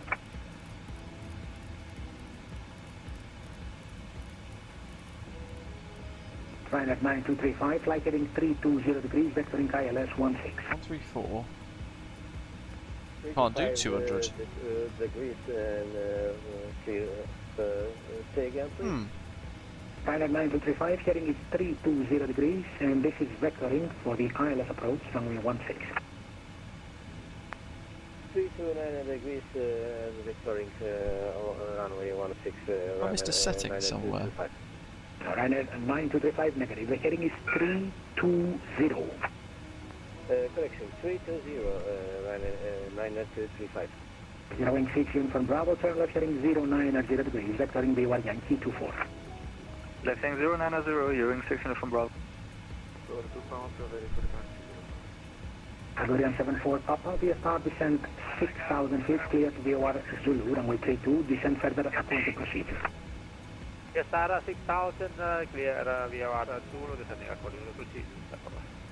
Agorian 43 Victor Fox, descend according to procedure.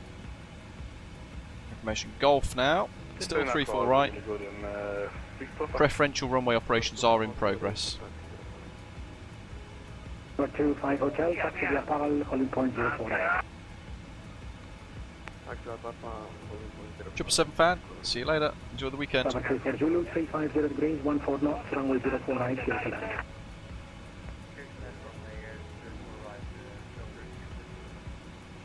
Range 53 Bravo, contact Adria 130.550. Bye-bye.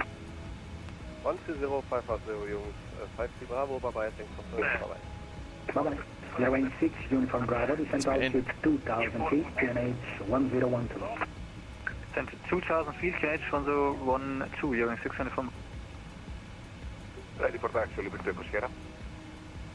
Liberty Echo Sierra, Roger. Follow the A320neo, taxiing now, and the Alpha holding point 504. Following Airbus A320neo, taxi via Alpha holding point 04 right, Liberty Echo Sierra. Osprey 165, request descent. Osprey 165, thank you, descent flight level 210.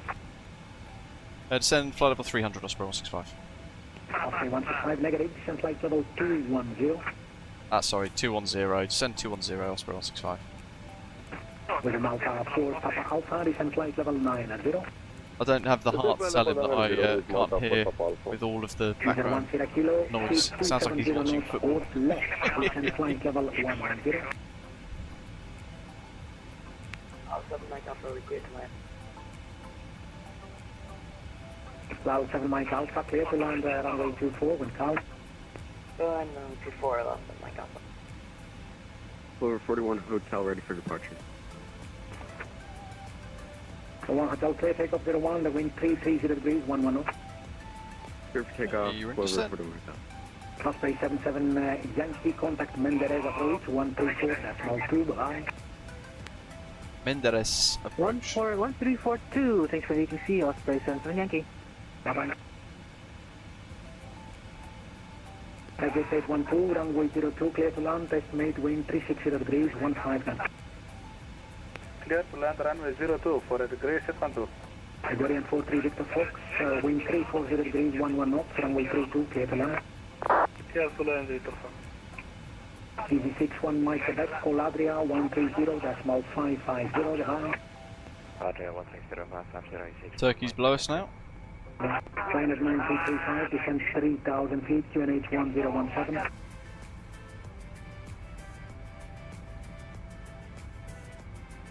Ryanair 9235, descent 3,000, QNH 1017.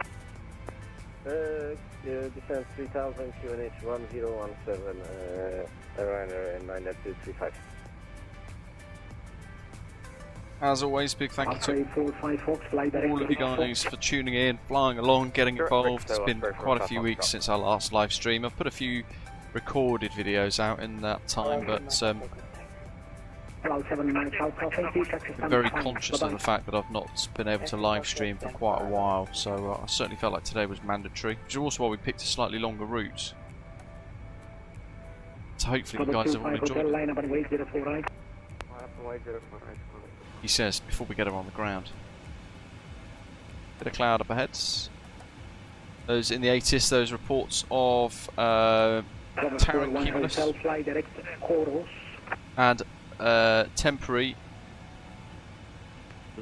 light thunderstorms and rain. 41 Hotel correct, fly direct Coros, Kilo Oscar Romeo Oscar Sierra. Direct Coros, Clover 41. 86 Bravo, descent flight level 80.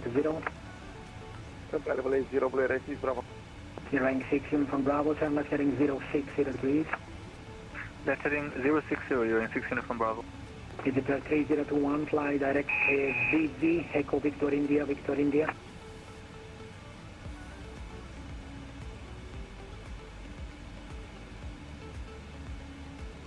Hearing 70X-ray, descent flight level 170, rate 2000 updated. Captain, arrive with Malta 4 Papa Alpha, request further descent. With a Malta 4 Papa Alpha, stand by due to opposite traffic. 070X-ray. It depends where you are, James. 070X-ray, And all of the pumps will have a slightly different price. Typically about 135.9 pence per litre at the minute. Clover 25 Hotel, clear takeoff runway 048. For normal unleaded. Although I put E5, the super unleaded, into my bike, and I'll probably put it in my new Corolla as well. 165, contact Menderes approach 134.2, bye bye. Contact Menderes 1342. Thanks for the ATC, have a good weekend. Osprey 165, bye. Bye bye. Combat 3 miles. Com 1. 1, 3, 4, 2. Gotta force that in. There we go.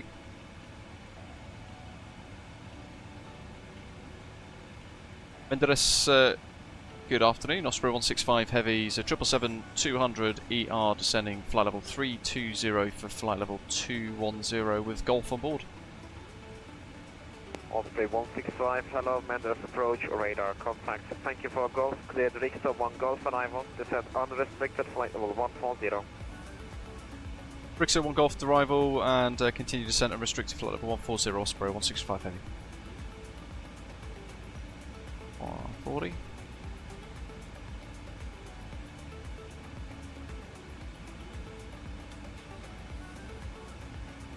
Do, do, do, do, do, do. 235.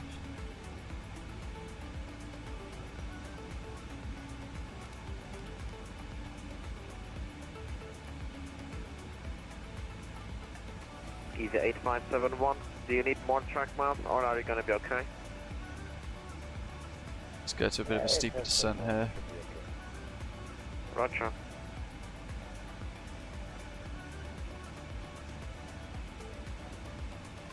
Easy 8571, continue descent 5000.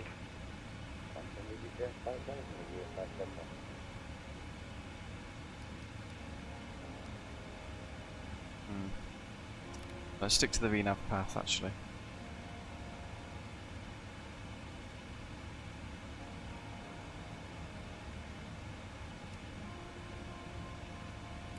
A lot of data to try and look through there, a lot of clutter on the display.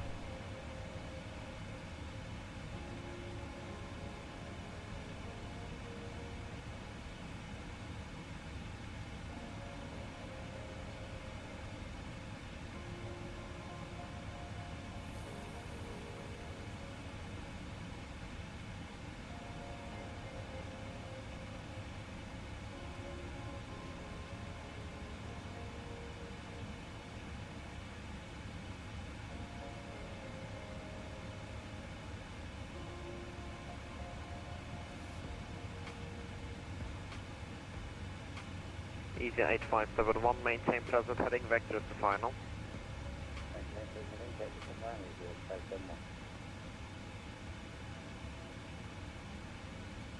At or above 235, this next waypoint. Once we cross that, I can then look at a bit more of a steeper descent. There's some thunderstorms and some big CB cells, look. There's some, we'll be flying through some amber as well actually. By the looks of it.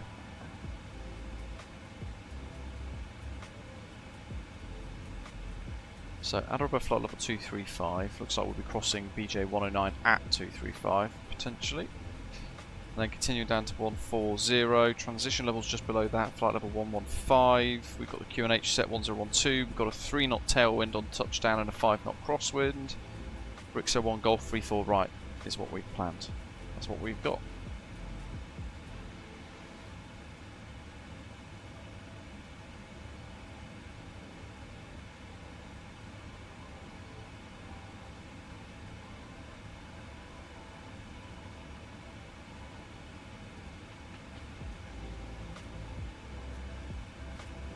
Easy 8571, speed 250 knots or less. 250 left. Osprey 77 Yankee, continue descent 5,000 feet. Continue descent 5,000 feet. On our Osprey taxiway 77 Yankee. charts.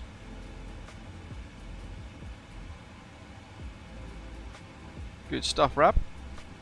Got a roast chicken today because I'm back to work tomorrow, so that's all in. Once we get down, I have to sort out the potatoes and Yorkshires and things.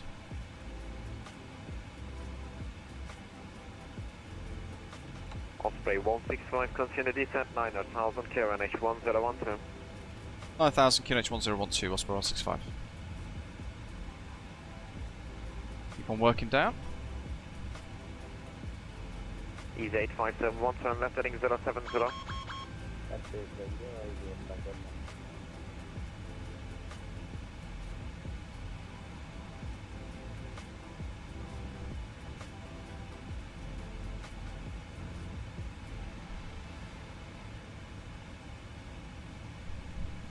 Let's go to flight detent here. Help the aeroplane out with a load of drag. Give her all she's got. Disregard that, so if we get another caution, we Osprey 77 Yankee, get alerted to it. So this bit is a steeper descent now. As you can see, almost 4,000 foot per minute. Which is why we got the speed brake out. And the seatbelt signs on early. Continue left turn heading 010, descent 4,000.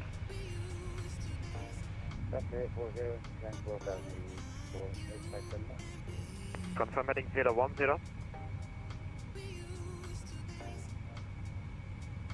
Easy 8571, confirm heading 010. 10857.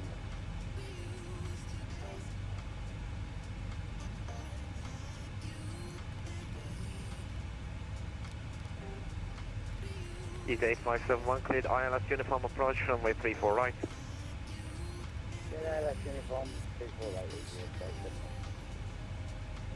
So the next thing now, we've got to get down to 230 knots. Present heading in vector to final, Osprey 77 Yankee. 2,000 foot per minute should do the job. We have got 10 miles to slow down though, that's good. Osprey 784, hello, Mandaris approach, radar contact cleared, Richter 1 Golf arrival, descend unrestricted, flight level Anti-ice, 140. it's all on automatic. I'm actually going to turn them on because of the METAR. Unrestricted, flight level 140, Osprey. So CBs, thunderstorms, possible icing.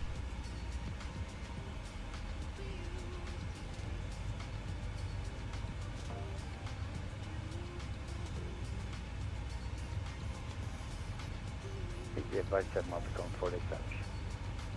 8571, thank you, break, Osprey 77 Yankee, turn left heading 070, descent 4,000. 070 and descent 4,000, Osprey 77 Yankee. Easy 8571, winds 100 degrees, 6 knots, runway 34 right, clear land. Clear land 34 right, Easy 8571. Nailed it. Need terrain map on actually as well. Osprey 165, descent 5,000. Descent 5,000, Osprey 165. Speedbird 115, Mandaris. Mandaris, approach speed 15, holding at the DMA, thanks matey. Do I think Concorde's worth it? No, I don't. I think it's quite far behind. Speedbird 115, and lacking on a lot of key features, I think. Mandaris identified, turn right heading Jay, 040, expect radar vectors, descend flight level 140. Listening for 0, radar vector is heading 220. 040 for Crikey, look at this. Osprey 77 Yankee, turn left heading 010, clear ILS uniform approach, runway 34 right. This is dark. Turn left heading 010, clear ILS uniform 34 right, Osprey 77 Yankee. Speedbird 115, descend flight level 140. 140 for speed 15. Literally doing all this in with speed brake whacked out.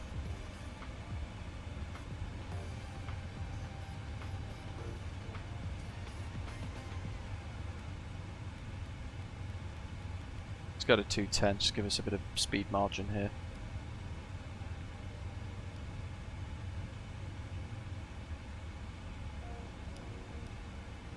Pause the music so I can focus.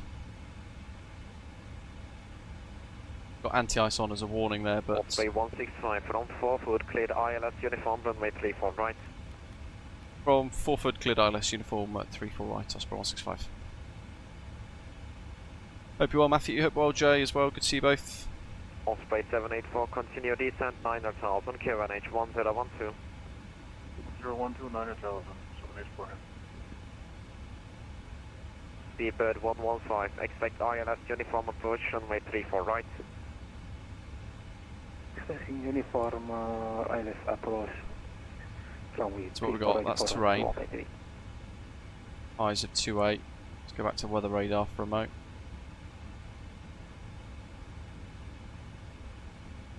So we've got minus 15 apparently, temp.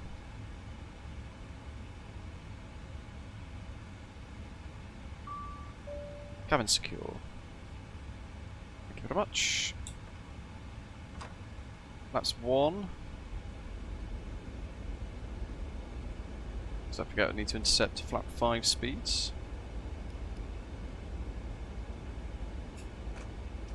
Start to bring the speed brake in a bit.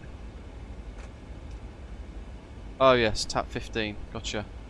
Once TAT is 10 and above, you don't need any bit of real world operating tip, thank you matey, there you go. Probably why the caution was there. We continue the descent to 39 because we've been cleared for the ILS via Foford.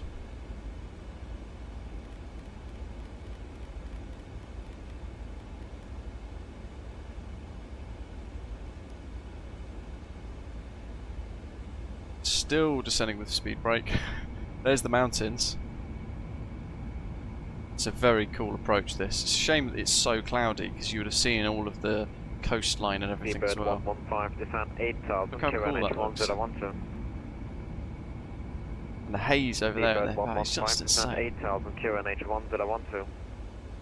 1012, 8,000 feet for speed check flap 5. speed 1 maybe.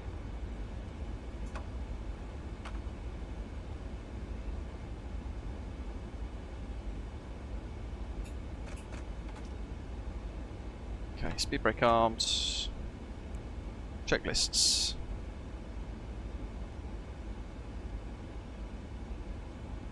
Commander's approach, Osprey 45 Foxtrot with you descending past flight level 210.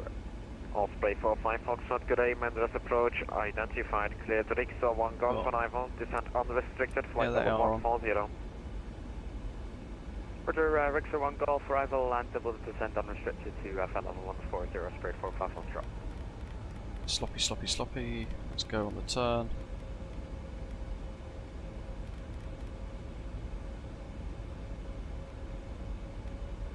.180.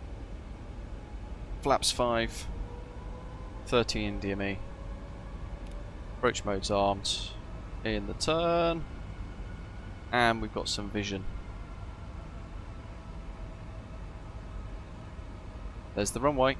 In that little pocket of cloud. You can see all the rain cells as well, just onto the right hand side of the airfield. Speedbird 115, and we are now right, established. Right turn heading 220 degrees. 220 degrees for speedbird 1 maybe.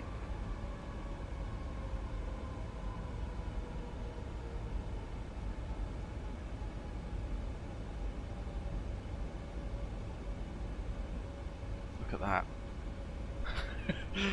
This is where Microsoft Flight Simulator 2024 nails 2020. 5 knot crosswind, 3 knot headwinds now apparently, though it was a tailwind a moment ago. Let's get gear down early just for drag.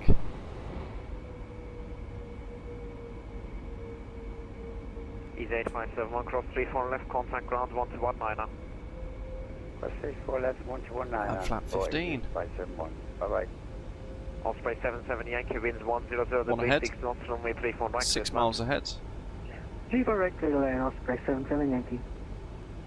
And Osprey 165 is established, ILS 34 right. Osprey 165, thank you. Number 2, wind check 100 degrees 6 knots. Roger.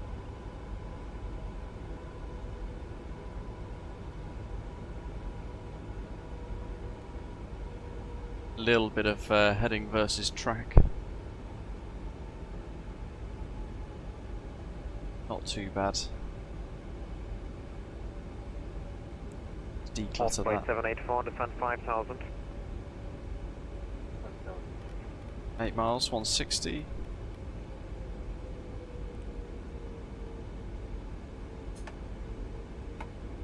One more stage of flaps.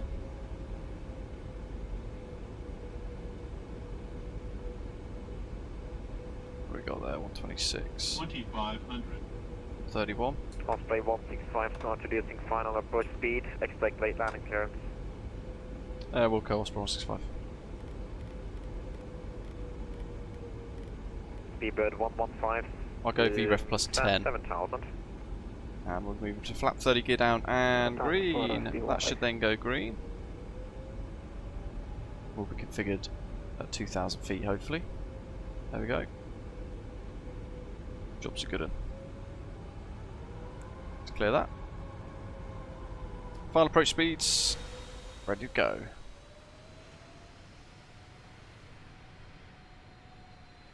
Look at that. Superb. Missed approach to 5,000, so let's just do a quick bit of mopping up of that, because I've not done that. Naughty me. 131. Just keeping the speed a little bit high for now.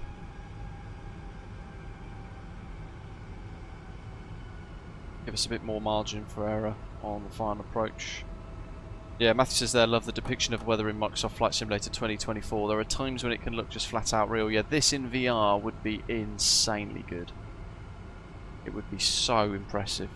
Like mind-blowingly good. 115, descend 5000. Fantastic, still 15.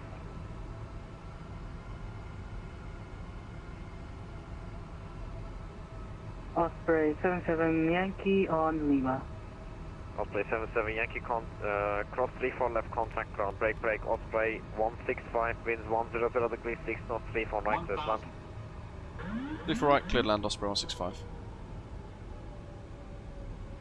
Roger, cross 34 left and contact ground 1219. Things ready to CC, next time Osprey 77 Yankee. Anytime. Alright, I have to kill. I'll leave it on auto throttle because I can't seem to. My keybinder's vanished again. Osprey 784 from 4 foot, clean ILS, uniform runway 34 right, report. All of a sudden now, look, 16 knots. A bit more of a gusty kind of variable wind. MM Simulations IZMIR version 2.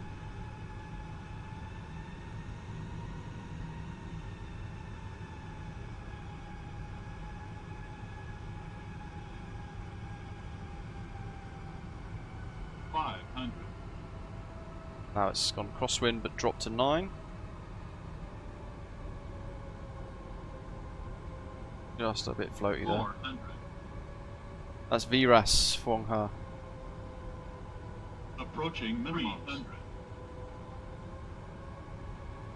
200. Minimums. Continue.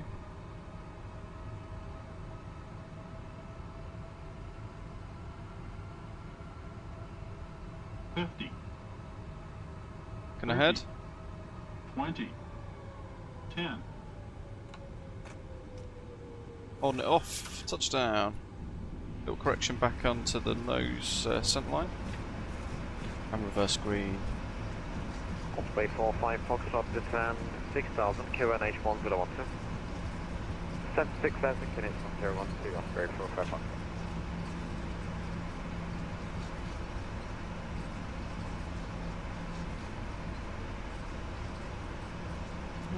1,500 meter remaining. I think. Yeah, this is Mike. Dab of the old brakes. Just to get rid of the auto brake. Still haven't quite set my keybinds up nicely for that. We're doing 25 knots to vacate.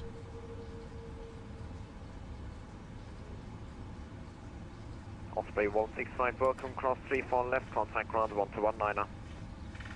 Cross 34 left and ground 1219er. Thanks to ATC Osprey 165. Approaching runways. 1219. Speedbird 115, turn right, heading 270. 270 for fuel lady. Speedbird 115, speed 220, not for left. Oh look, the rain's just starting to fall.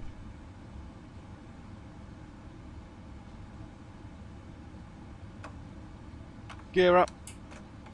Sorry, flaps up and speed brake disarmed, not gear up, that'd be terrible.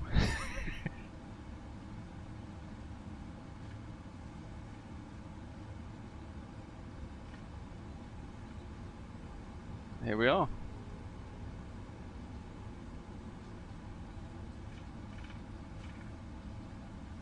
Menderes ground, good evening, Osprey 165 Heavies vacated at Foxtrot, I believe. Third 16 Heavy, welcome to Menderes, taxi stand 25. Taxi stand 25, Osprey 165 Heavy. Is stand 42 available by any chance?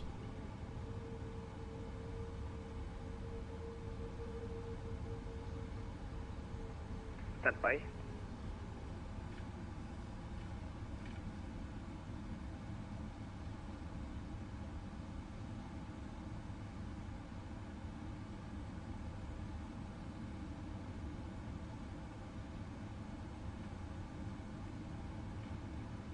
$165.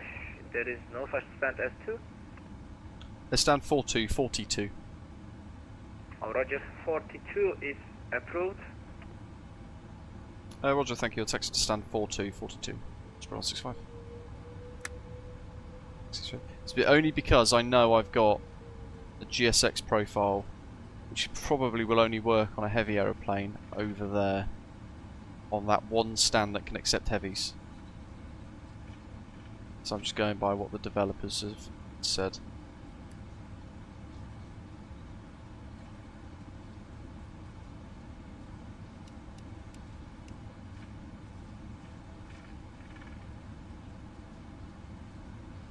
It's all good, on and on, automatic. Turkish 5 Echo Charlie. Ready to copy.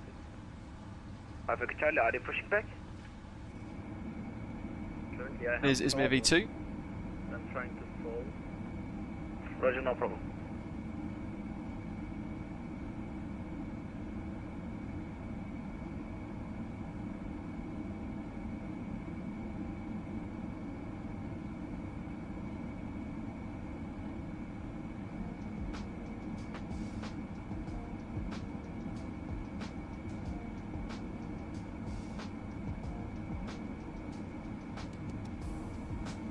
Oh yeah. Let me try and see what that Gatwick link is then, matey. Thank you for pointing that out. Oh Christ. Getting well sidetracked. That's the GSX profile. I don't want that one. I want...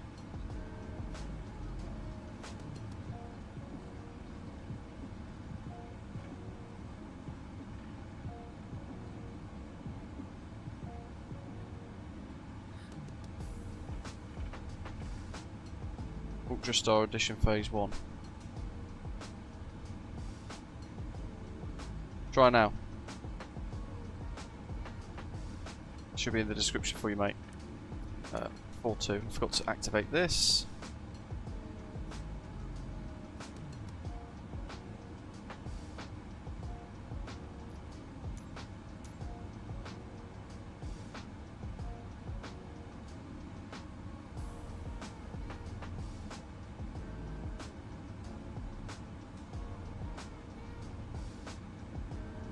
Technically this is the domestic area.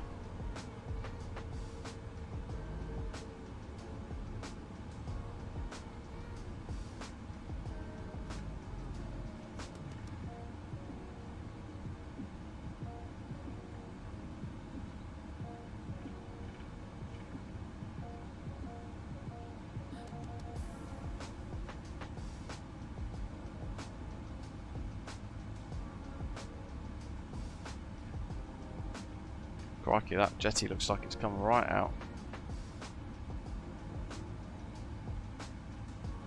The VDGS is miles away. Can't even see it. Stop. Jesus. It's a good job I did see it then. Rightio. Wowzers.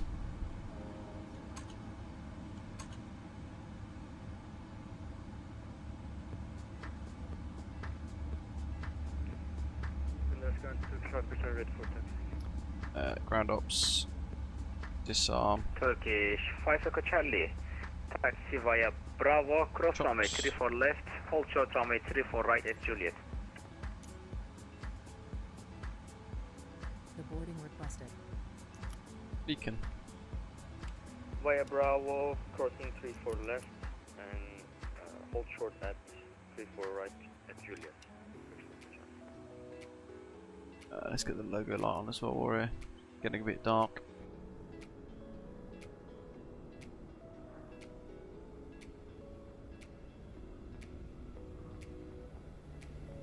Just want to see where the... Oh yes, there we go. Look at that for timing. That's what the rush was about.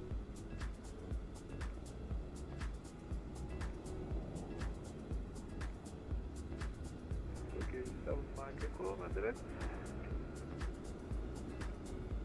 37 Mike Echo, go ahead. Passengers, the boarding starting. Runway 34 right, and we choose departure. Oh, nicely done. Superb. I'll stand by. I need to contact approach. Sorry for that.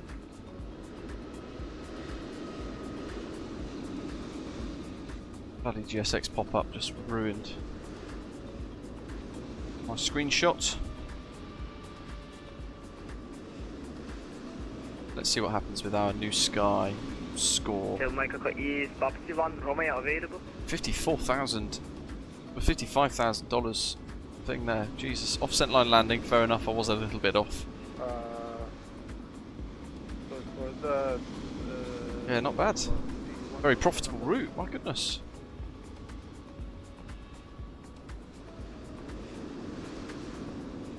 And I think we've now got 2 more on final in quick succession.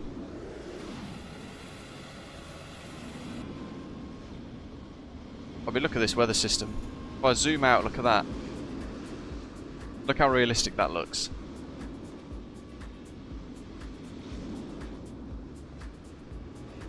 Absolutely amazing.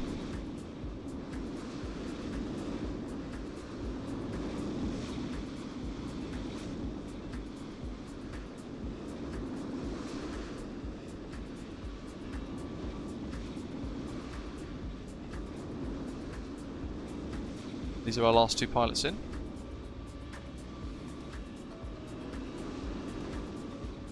There's that LOD issue that developers have complained about. You will be departing via radar vector departure. Maintain runway heading and initial climb is 8,000 feet. Copy, runway heading and 8,000. Mike Echo, thanks so much. Yeah, Mike Echo, requested.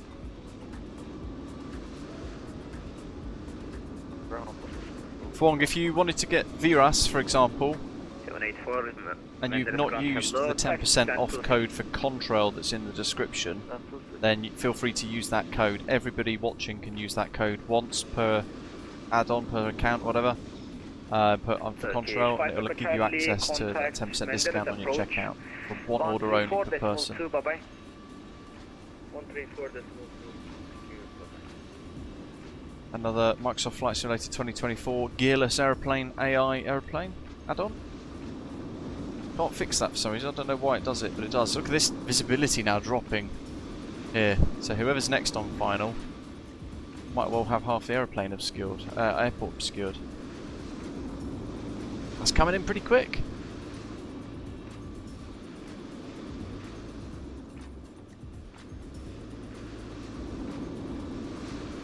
Very quick.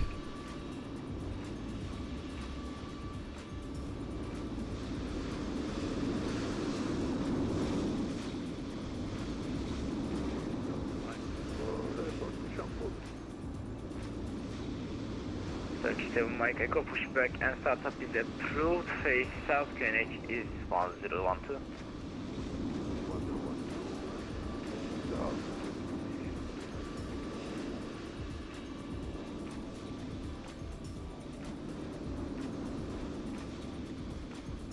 And good evening.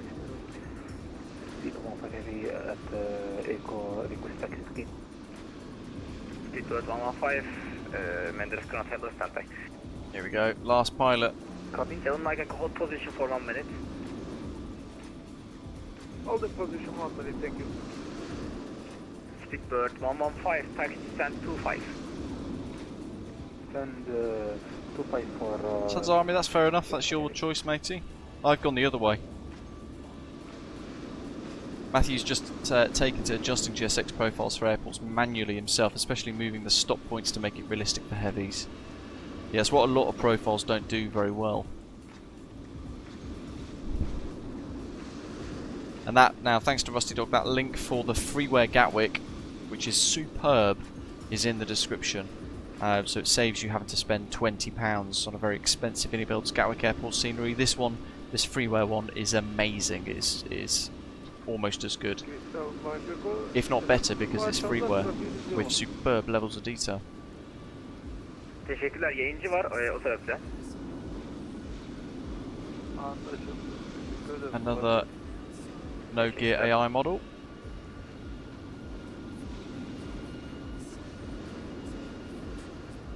Beautiful flare. You have to kind of imagine the wheels are deployed, because it's kind of where you can see it is because it's kind of floating. It's landed in the rain. Look at this, is coming in heavy. Next one, wow. Let's have a quick look around the airport. This is version 2, so they've done a lot of tweaks and things. The glass textures are a bit poor in this tower, compared to like the MK Studios Dusseldorf that we were in the other day, which had superb glass textures. This does miss some of it. But it's nice, they've got a couple of charts and things put in there, relevant to the airfield, which is a nice touch. And actually these bits here, very nicely done. The hotspots on the charts and things as well.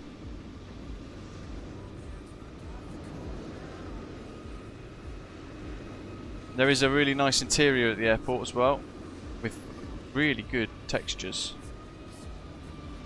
Travelators. You've got to check to see if the travelators are animated these days, because some of them are, some of them aren't. Very clear textures actually, my goodness. A couple of flickering textures up there. Prime Class Lounge. Thank you. Ooh.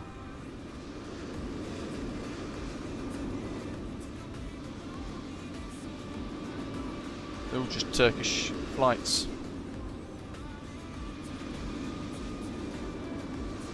It's not obviously not a mega busy airport. Ground Osprey 45 with your contact. I'm confused as to where the Starbucks is. Welcome to Ismir, taxi stand 34. Well, taxi stand 34, Osprey 45 Foxtrot. Very nice interior, isn't it? Look at that. Jeepers. That's very cool.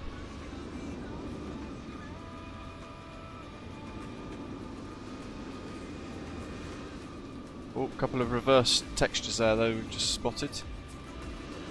Correct on that side. Mirrored on that side.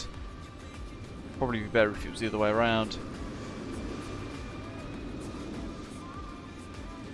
Even these screens are so clear. Look at that.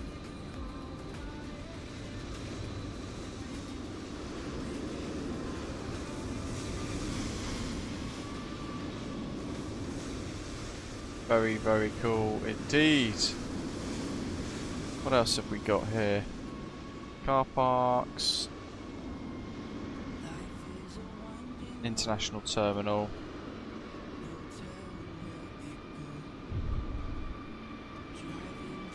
Good effort, Badger.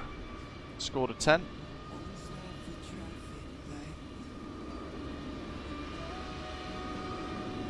fuel station, Horty Hotel. In fact, because it's getting dark now, it's almost like the emissives have kind of kicked in a bit. Let me change the time to a bit later, just so we get the nighttime look.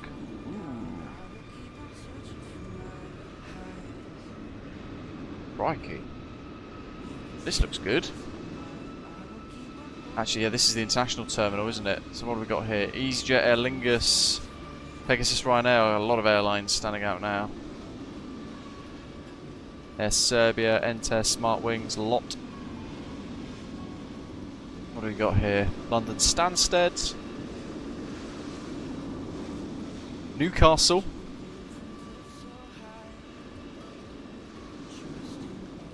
They're the only ones I can see on that list.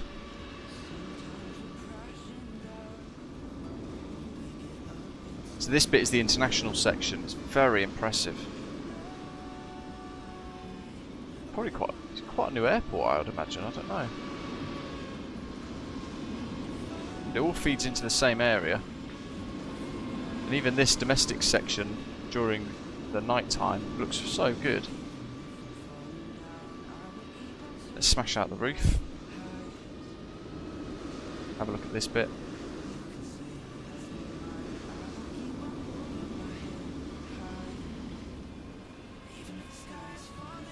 Yeah, very good, isn't it? This is quite nice.